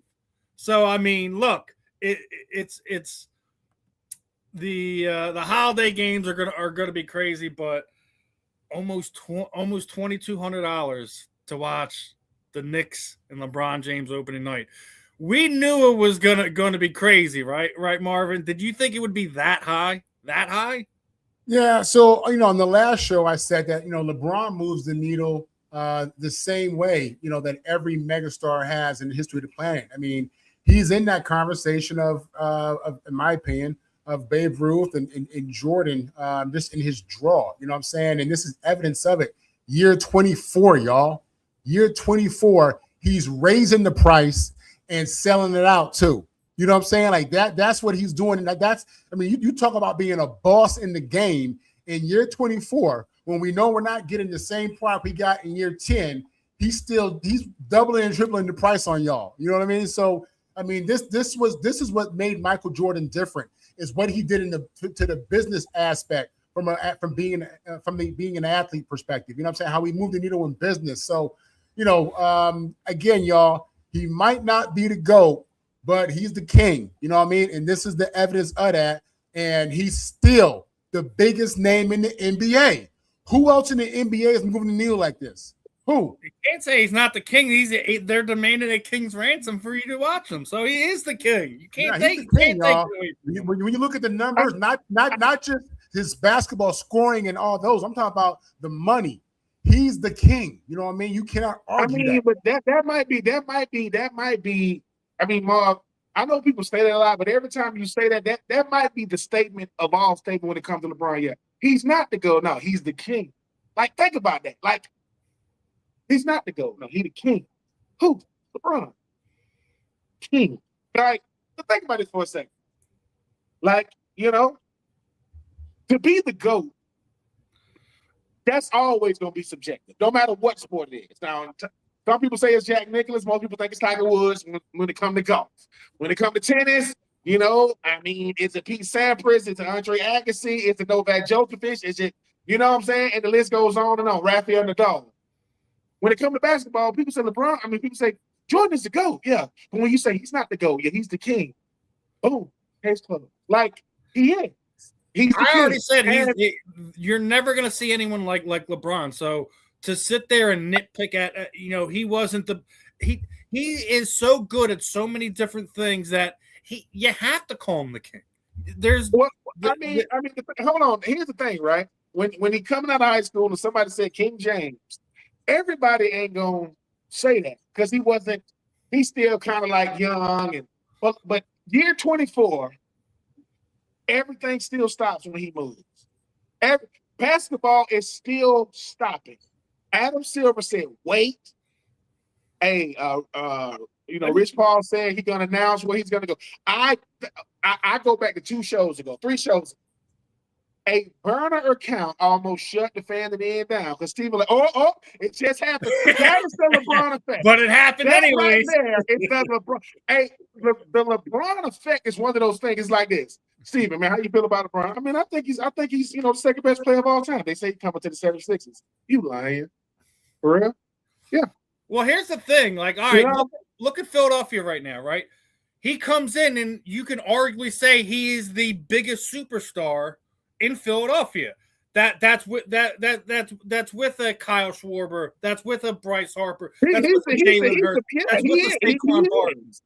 Yeah, he has to be the biggest one, and that's just me. I'm not LeBron's biggest fan. I'm not going to sit there and act like what he brings to the table isn't something special. So it's one of these things where, I mean, it's going to be unfortunate for some fans. You're going to miss out on some of the stuff because of how high the ticket prices are.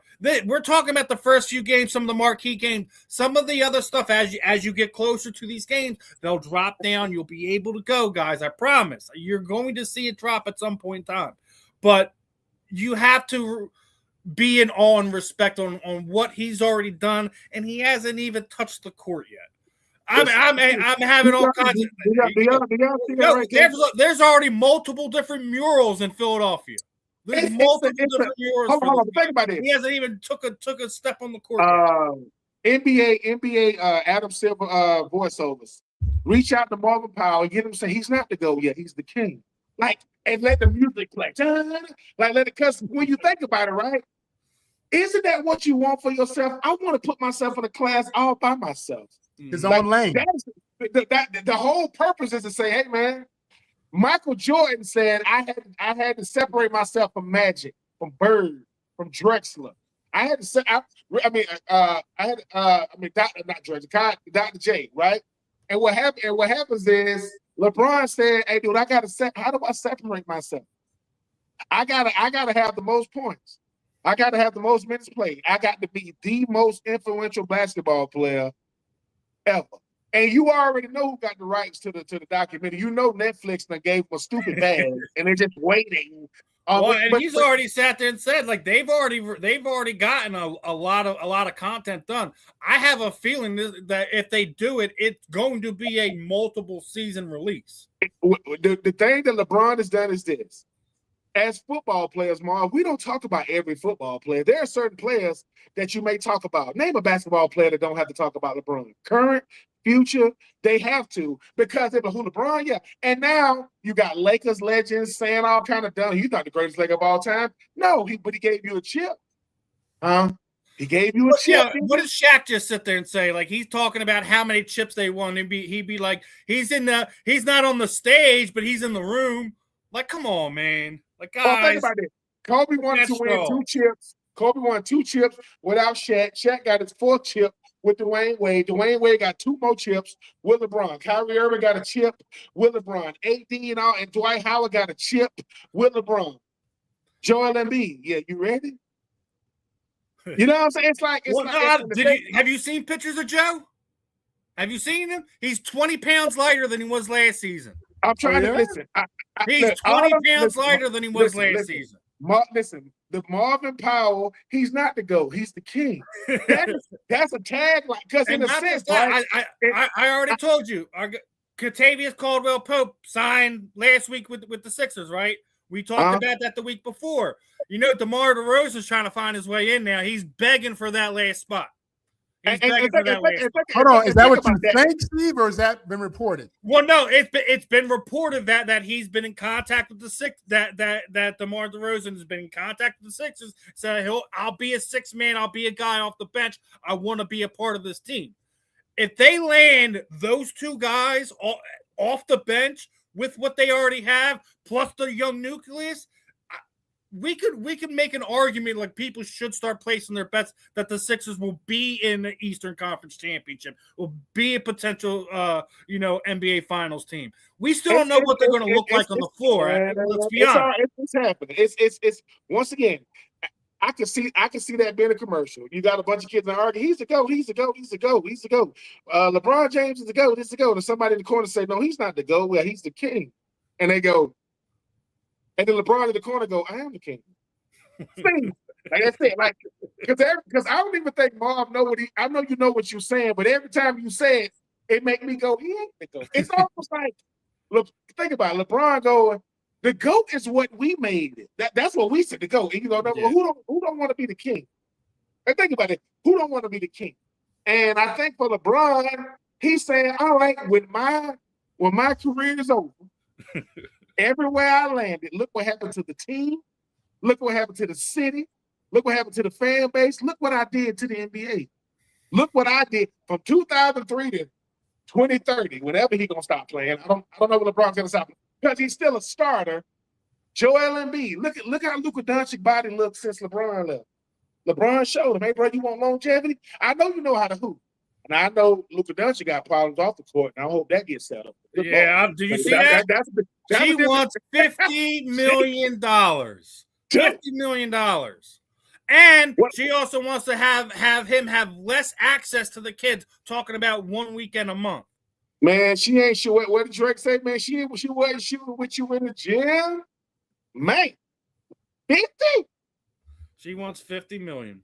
That's another thing. And she made it very clear: 40 of it's for her, 10 of it's for the kids.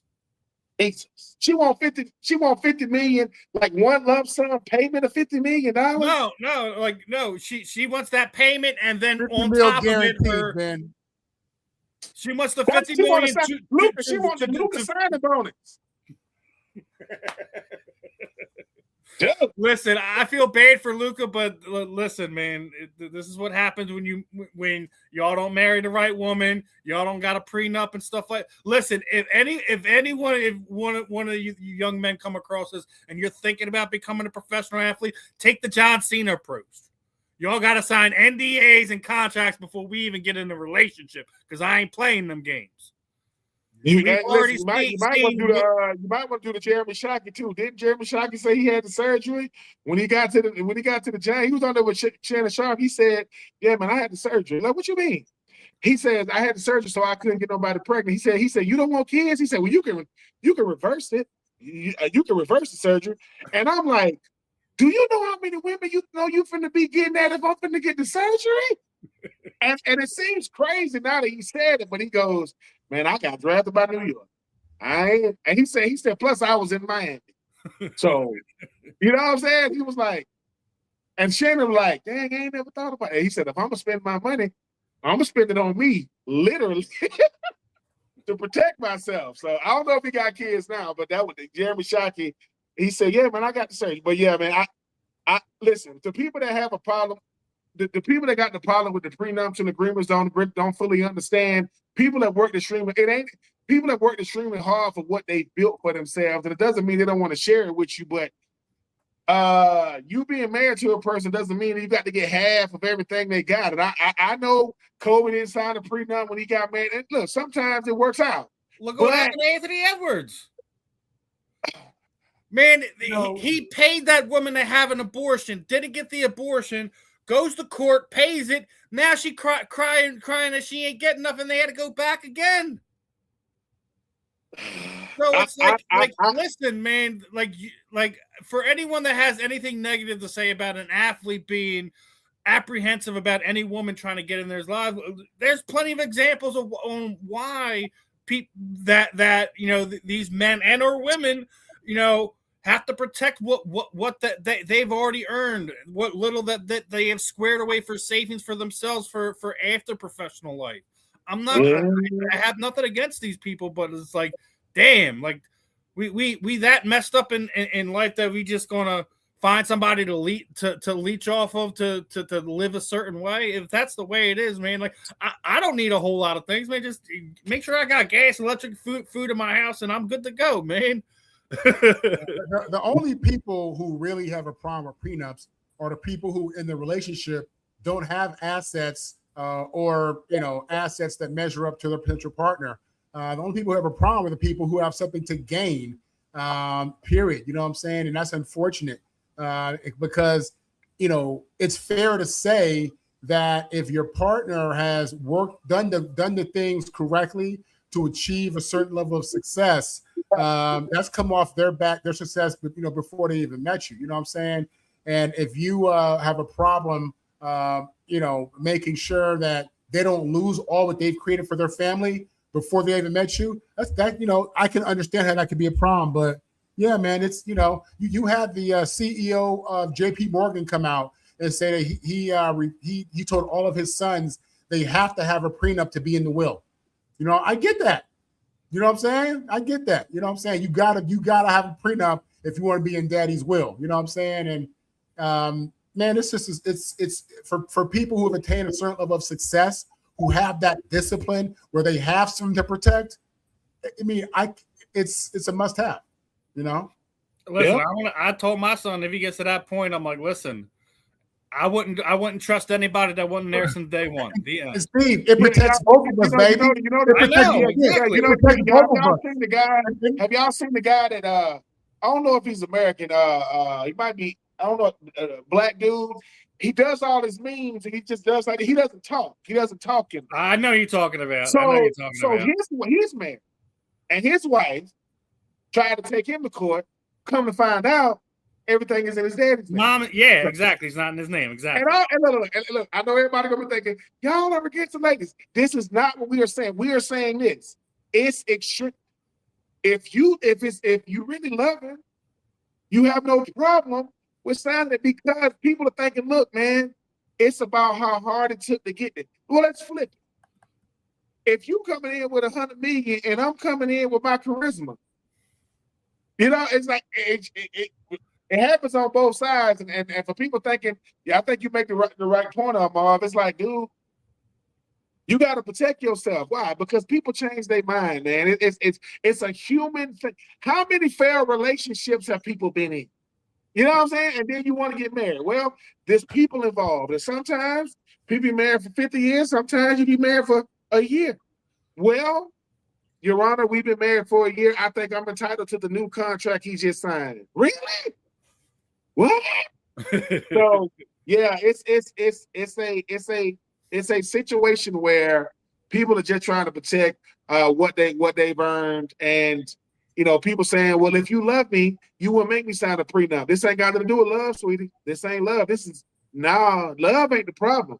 There are people that are divorced or no longer with each other, still got love for each other. But Michael Jordan, he remarried. And what he told his wife, hey, we got twins. You will get $1 million per twin per year. So if we are married for 20 years, right, that's 40 mil. And we married and that's not saying they won't get, that's not saying, but if you know what it is and you know who this person is, if you saw Michael Jordan's wife, would you know her? No. Would you know Michael Jordan? Yeah. Okay. That's Michael Jordan right there. So yeah, y'all protect yourself out there. Yes. And the thing is, or put it in your mama name, put it in your daddy name. Just free advice over there. Because I mean, and look, I hope y'all be married for a long time, and I hope y'all be together for a long time. But you know what? You know what a man's biggest downfall is? The ladies. These women ain't famous. Now you famous, a high-profile athlete. You went to the club. There she is. You know, and people be thinking, oh, he's a professional athlete. He got to be thinking differently. A man with $100 million and a man with $100 like the same thing. It's not that it's not a great separator. They looking at the same one, except one has an advantage because he's famous, right? Well, guess what? Y'all had a nice little rendezvous. Now she need to talk to you, and I hope you sitting down. What? Because Marv, remember the commercials? Trojan man. They don't even do them commercials no more. They don't even do them commercials no more. What they using Trojans at? What they using anything? The cheapest thing in Walgreens is the condoms. Why? Because they backordered it. They got dust on them in the back. Yeah. Now, in America, let's move on. And unfortunately, we got to talk about the reality TV show that is the WNBA anymore. Oh Lord! And listen, they stepped in like 4 different piles of poo this week, and none of it was any good. None of it was any good. We were already talking about it last week. Now they're sitting down. They're going to have a meeting to discuss what, you know, with other female athletes, what denotes as a woman athlete, because of the how their political stances on certain situations. You're having former NBA players sitting there saying that they're gonna designate themselves a female and they're gonna enter into the WNBA draft. Then the other nonsense that's going on. I'm gonna play 2 videos, pull up a couple things, and I want to get your guys' thoughts on it. Let's start off with the Sophie Cunningham one, right? Right across the face, coming down, trying to prevent the layup, but that is just a hard hit. That's definitely going to be upgraded, I think, to a flagrant 2, Ryan. I think that is going to be a flagrant 2. There is wind up, there is follow through, there's potential for injury. Without Sophie question. Cunningham in a vulnerable position in the air. Oh, wow. Yeah, I mean, there's no question. So obviously she got the T2, all that stuff. The real problem starts not even that.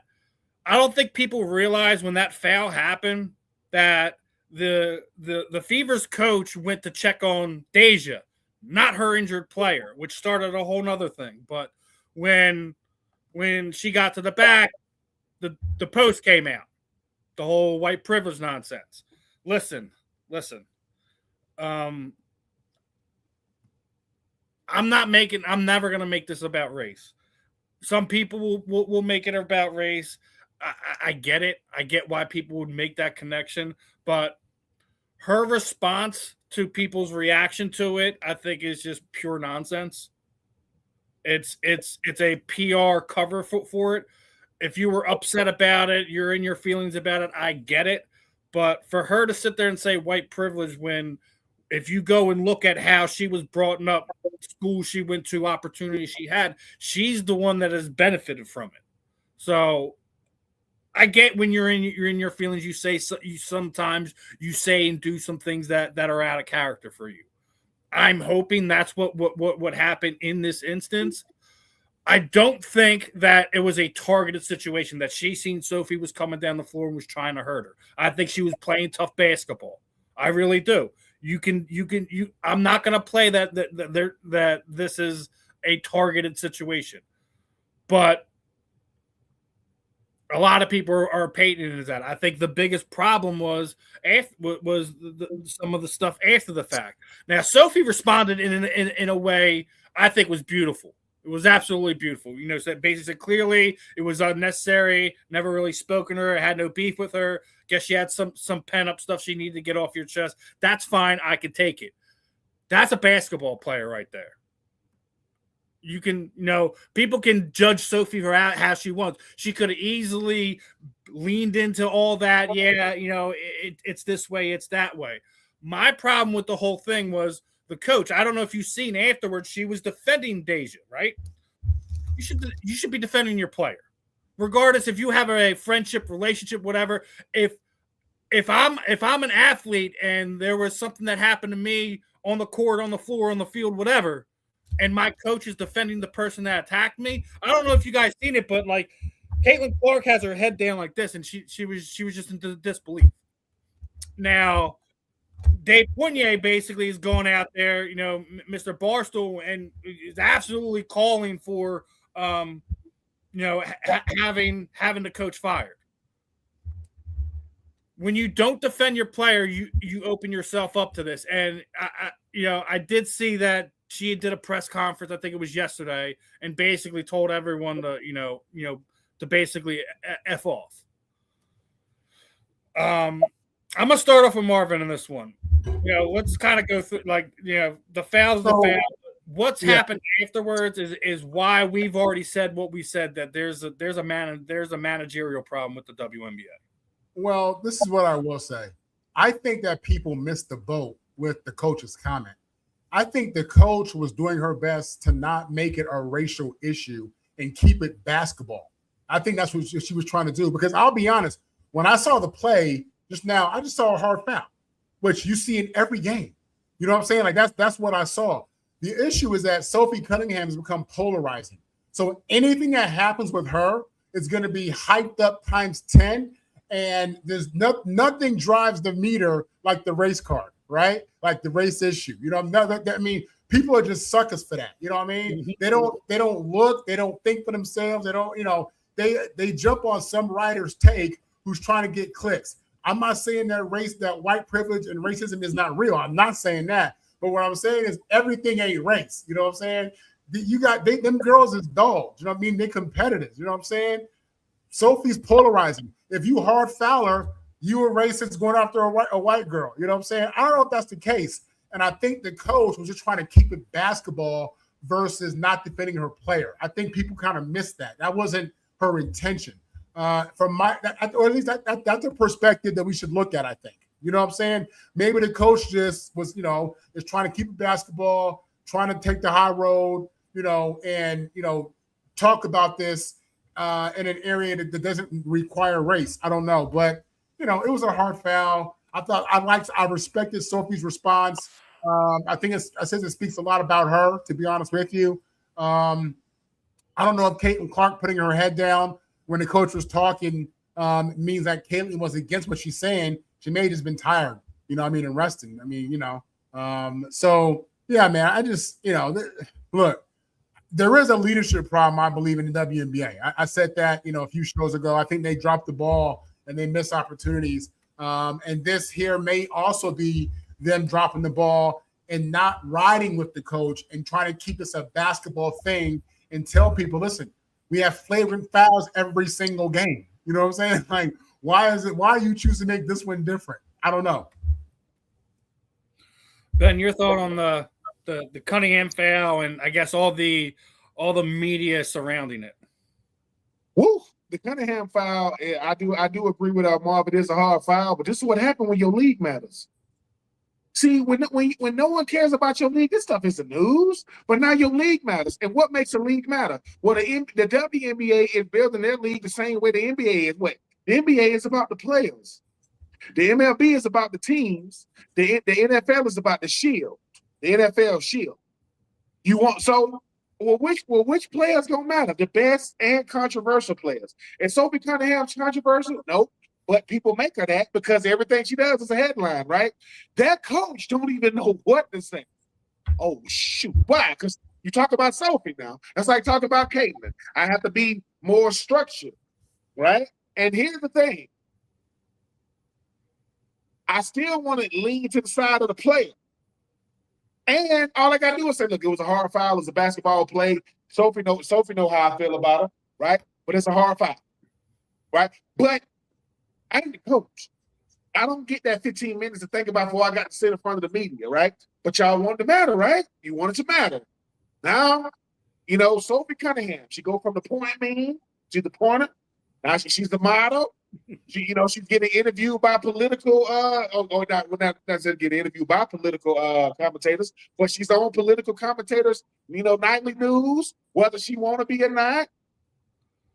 Sophie is realizing for the first time, as was the head coach, sports can do all that. Yes. Sports be leading. It be the leading story on non-sports shows. So look. And this only matters for two reasons. And people can say what they want. Sophie is attractive, and Sophie can play. Right? That stuff matters. If people act like it don't, it does matter.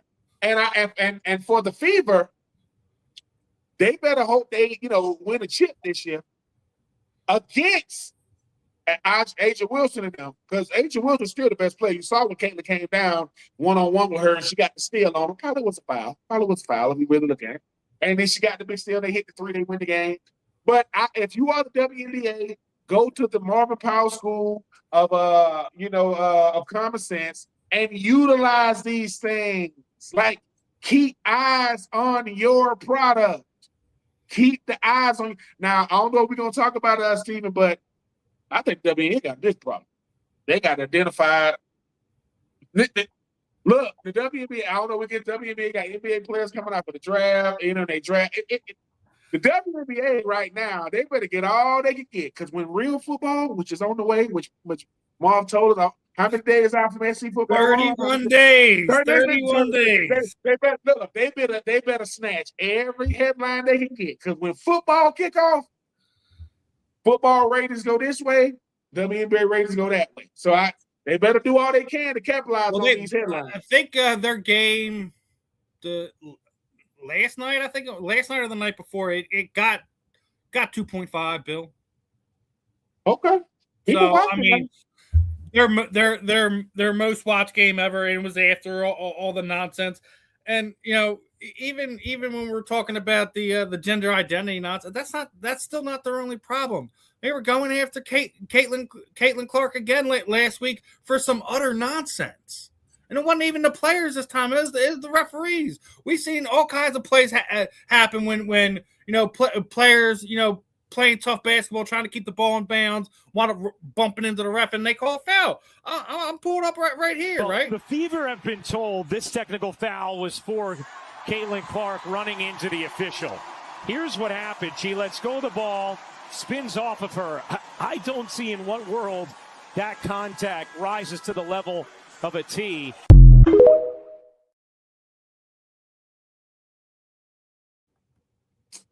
How do you tee her up for that? That's just like knocking into somebody, and they did rescind it. They did rescind it, right? So she's not going to be suspended because she's at that mark where she's going to be suspended for how many times she's been called for tees this year. So, you know what that shows, Steve? The pressure people feel under with anything to do with Caitlin Clark and Sophie, to be honest with you. That's kind of where they are. And that's a lack of leadership. The pressure they feel to do something because it's Caitlin. And that's sad, man.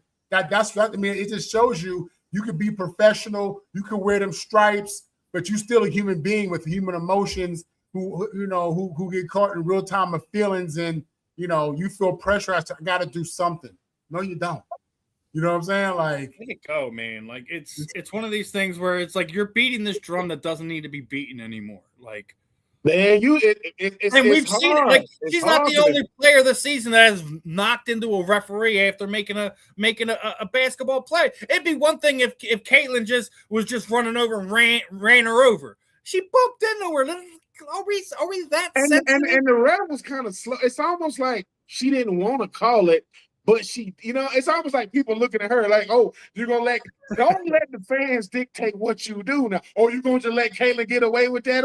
But then when you rescind it, once again, I am a proponent of Referees should have to do post-game press conferences just like the players. Hey, man, what's up with the I made a quick decision. Because you know what I'm saying? People, they give statements. I don't want, because if you're a pro ref, right? You should be able to speak on your behalf. You're an adult, aren't you? Go ahead. You're getting paid, aren't you? The WNBA got real famous, real fast. They got real popular, real fast. And they don't know what is going on. The commissioner, the coaches, Kayla been dealing with this for a long time. She's the daughter of a famous, of a professional athlete. She understands. I think the people around Caitlin probably get sick of like, look, man, I get it, man. Y'all gonna be asking me questions. You know what I'm saying? They say the third. And but you know what Agent Wilson say? They got to come see me though. All of them got to come see. All that stuff is cute. Bam get to say how many points he scored in one game, one behind, Wilt, one ahead of Kobe, right? She just put up her hand to show her rings. You ain't seen the little video, Marvin, Steve, her and Cheryl Swoops going back and forth like NBA championship. They sticking these little things in the cake. But I think it's good for the WNBA because the best players have to learn how to handle what comes with it. That's just a part of it, man. And ain't nobody finna feel bad for you, man, when you got cameras in your face. I mean, ain't Sophie Cunningham a Sports Illustrated model? So you got modeling contracts while you out there hooping. You'll be all right. You'll be all right. But that's why I really dug what Sophie said. She just made it about basketball and didn't lean in that where she could easily had to. I know we're in the last few minutes. I want to try to get two quick ones in here real fast. It came out this week that this is indeed going to be Lane Johnson's last dance, right?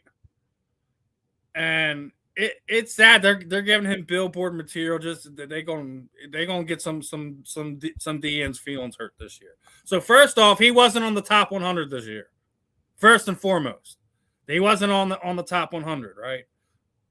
And that's fine. That's fine. You just billboard material for it like that. But let me go over something for you. Let me go over something for you with Lane Johnson, right? Y'all realize he's given up 20 sacks in his career. 10 of them came in his rookie season, meaning the last 12 years as an NFL tackle, Lane Johnson has given up 10 sacks. 10 sacks in 12 years.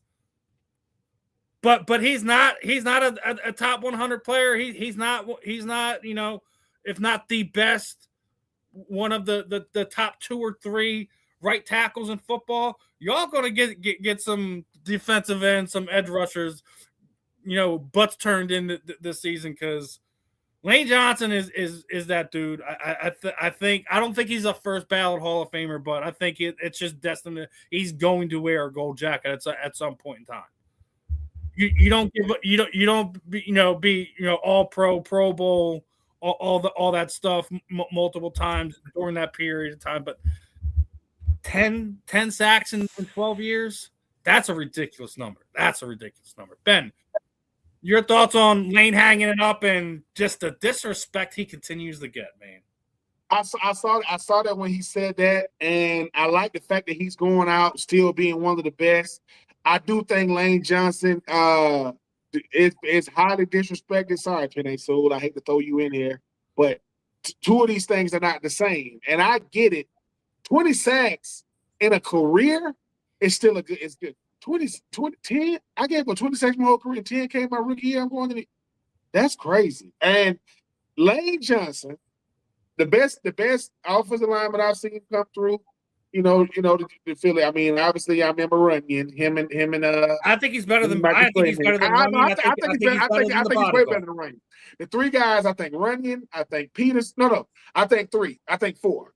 Runyon, Peters, Andrews, Lane Johnson. And the thing is, Sean Andrews got drafted first round. Out of Arkansas. I played against Sean when he was at Arkansas. But I just think Lane Johnson is so good that he's boring. He's that good. I'm not going to give it. Don't look on the right side. Ain't nothing going on over here. Nothing. And so I'm pretty sure behind the scenes, Jalen was saying, listen, man, I mean, you sure you don't want to come back? What more you have to do? You good, right? You healthy, right? You know what I'm saying? You got your Posturepedic. I saw you.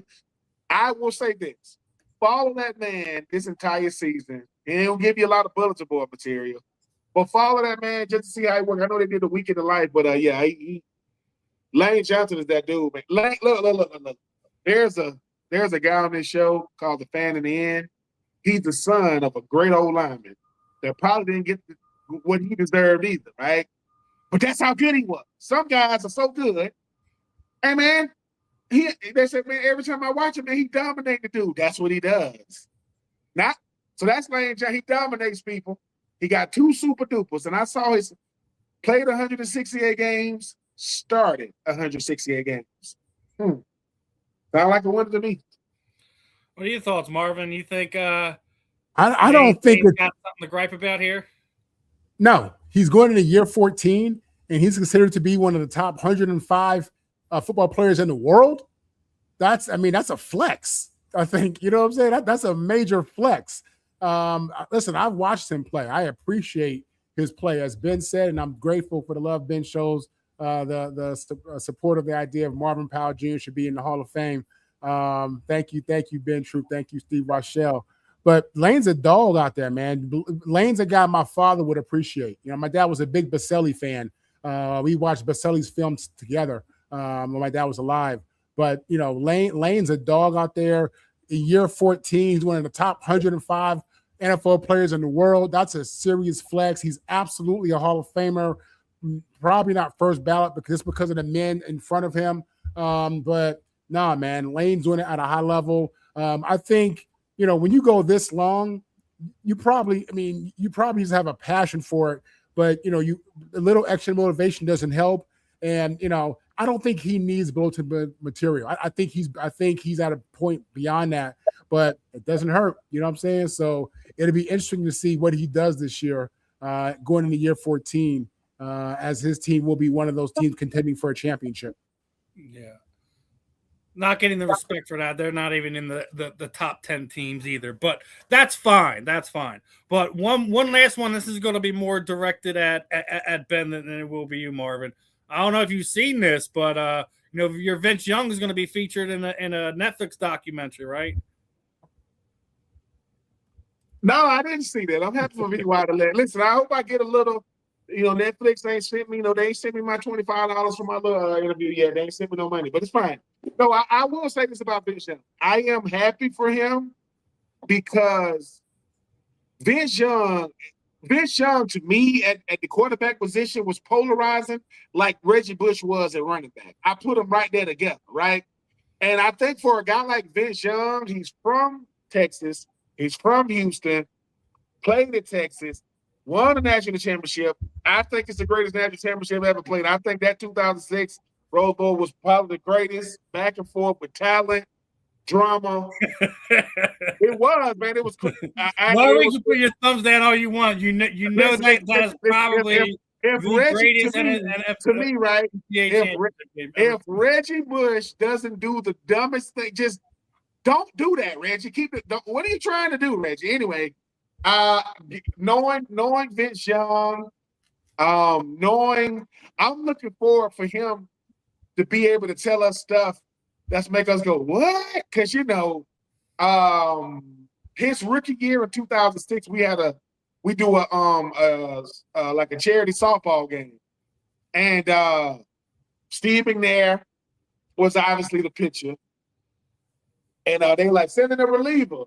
And Vince Young run out the dugout. You know, he give him a softball. They kind of like, because, Vince obviously got mentored by Steve McNair in Houston when they was with the Oilers. But, hey, man, I think that kind of stuff it validates you as a player when they think your story needs to be told. Now, I don't want to be like Johnny Manziel's now. I don't know if Johnny wanted to do his.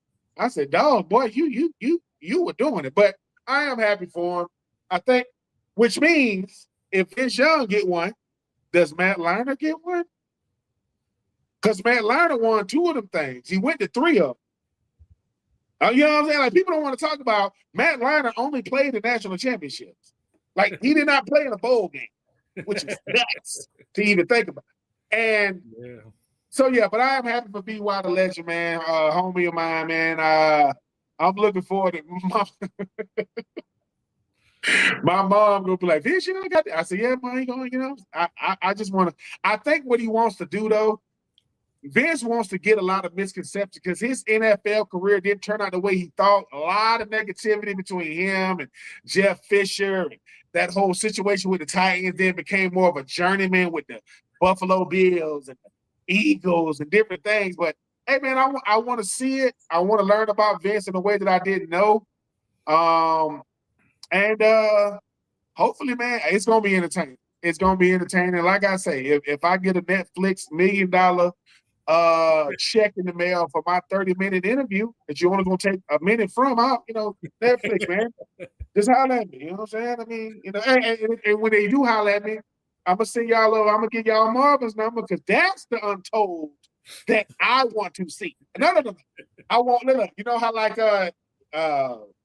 Marv got to walk into like the big warehouse. You know, you can see the windows. Ain't nothing but a chair. He sit down. Like, it's my chair right here. He goes, let's do it. And they do the you know, they do the they do, and then they do. I want Marv to be like, you think you know my life? Yeah, you have no idea. Bro. You think you know? Like it. Why? Listen, Like everybody else getting it. You know Yeah, what I'm saying? I mean, everybody, listen, everybody have seen mob movies. They ain't got the mob outside their house. They can't say that. But I'm just saying, get out that window, Marvin. Daddy, who is that? Get out that window. Yeah, Who are these that's how it people went. outside, That's exactly Daddy? how it went down. I'm just saying. Close them I'm curtains. just saying. Close them curtains. Yeah, it was real. That's right. All right, Marv, your thoughts on this and your parting shots, your final thoughts for tonight, for today. Yeah. Well. I forgot what was the topic we were talking about. It was we were talking about Vince Young getting his next special. Oh yeah. Well, first of all, I forgot because of the trauma. I was at the damn game. I was living in Miami. I went to the Oklahoma championship. It was in Miami. The next year, I flew out to LA to watch us win our third straight national title. And all I remember is Vince Young running on the outside, scoring. The ticker tape comes down, and I'm like, what the hell? It was the worst game ever. I hated that game. I cried after that game. I cried. I hated that. So it's safe to say that game traumatized you as a fan, right? Man, look, dude, I don't care. I ain't watching no Netflix on Vince Young. Anyway, but listen, I do want him to get a story straight. I do. You know, parting shots. Hey, I'm here with my man Ben and Steve every Wednesday. Check us out, 11 a.m. to 1 p.m. Eastern Standard. I'm writing stories and doing videos, working as a writer for Roundtable Sports.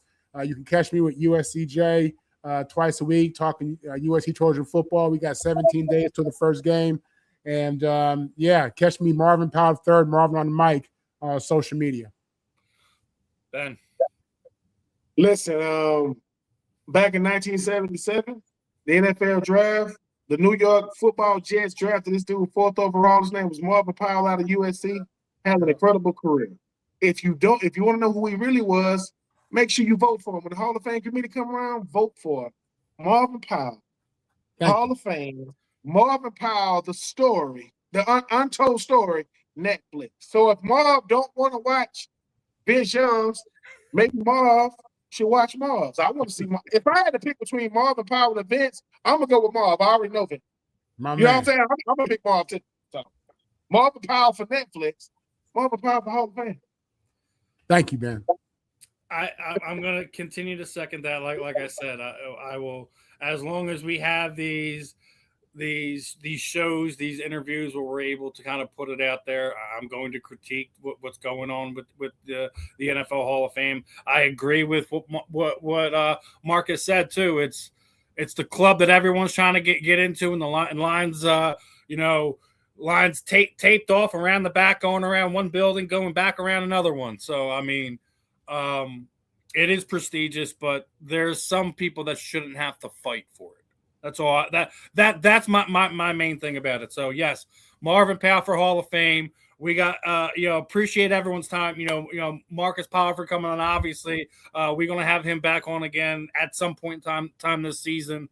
Regardless how good or bad the Jaguars will be this season, talking everything football. As Marvin sat there and said, we're teen days away from college football. We're 32, 31 days away from the regular season here. And I will agree to this sentiment. WNBA better soak it up while they can, because they got mere days left until they will become the third or fourth talked about sport in North America. But another fun one in the books, guys. Please make sure you subscribe to all the channels here on the South Florida Tribune. I got 2 fun interviews lined up for you this weekend. I'm going to be talking to BKFC Cruiserweight Champion Esteban the Mohawk Rodriguez. That's going to be Sunday at 3 p.m. Eastern. And then I'm going to be talking to the son of legendary boxer Roberto Duran. Robert Duran Jr. is going to be on here. He's got a big fight for BKB bare knuckle boxing. That's going to be in Miami, August 29th. Going to be some fun interviews this week. So guys, subscribe, share, wherever your social media form of poison is, whether it's X, whether it's Instagram, whether it's YouTube, however you consume it. Make sure you're showing us some love. But other than that, another fun episode in the book. I'm Steve. That's Ben. That's Marvin. This was another episode of The Fan in the End. We'll catch you guys on the rebounds, my friend. Peace on out.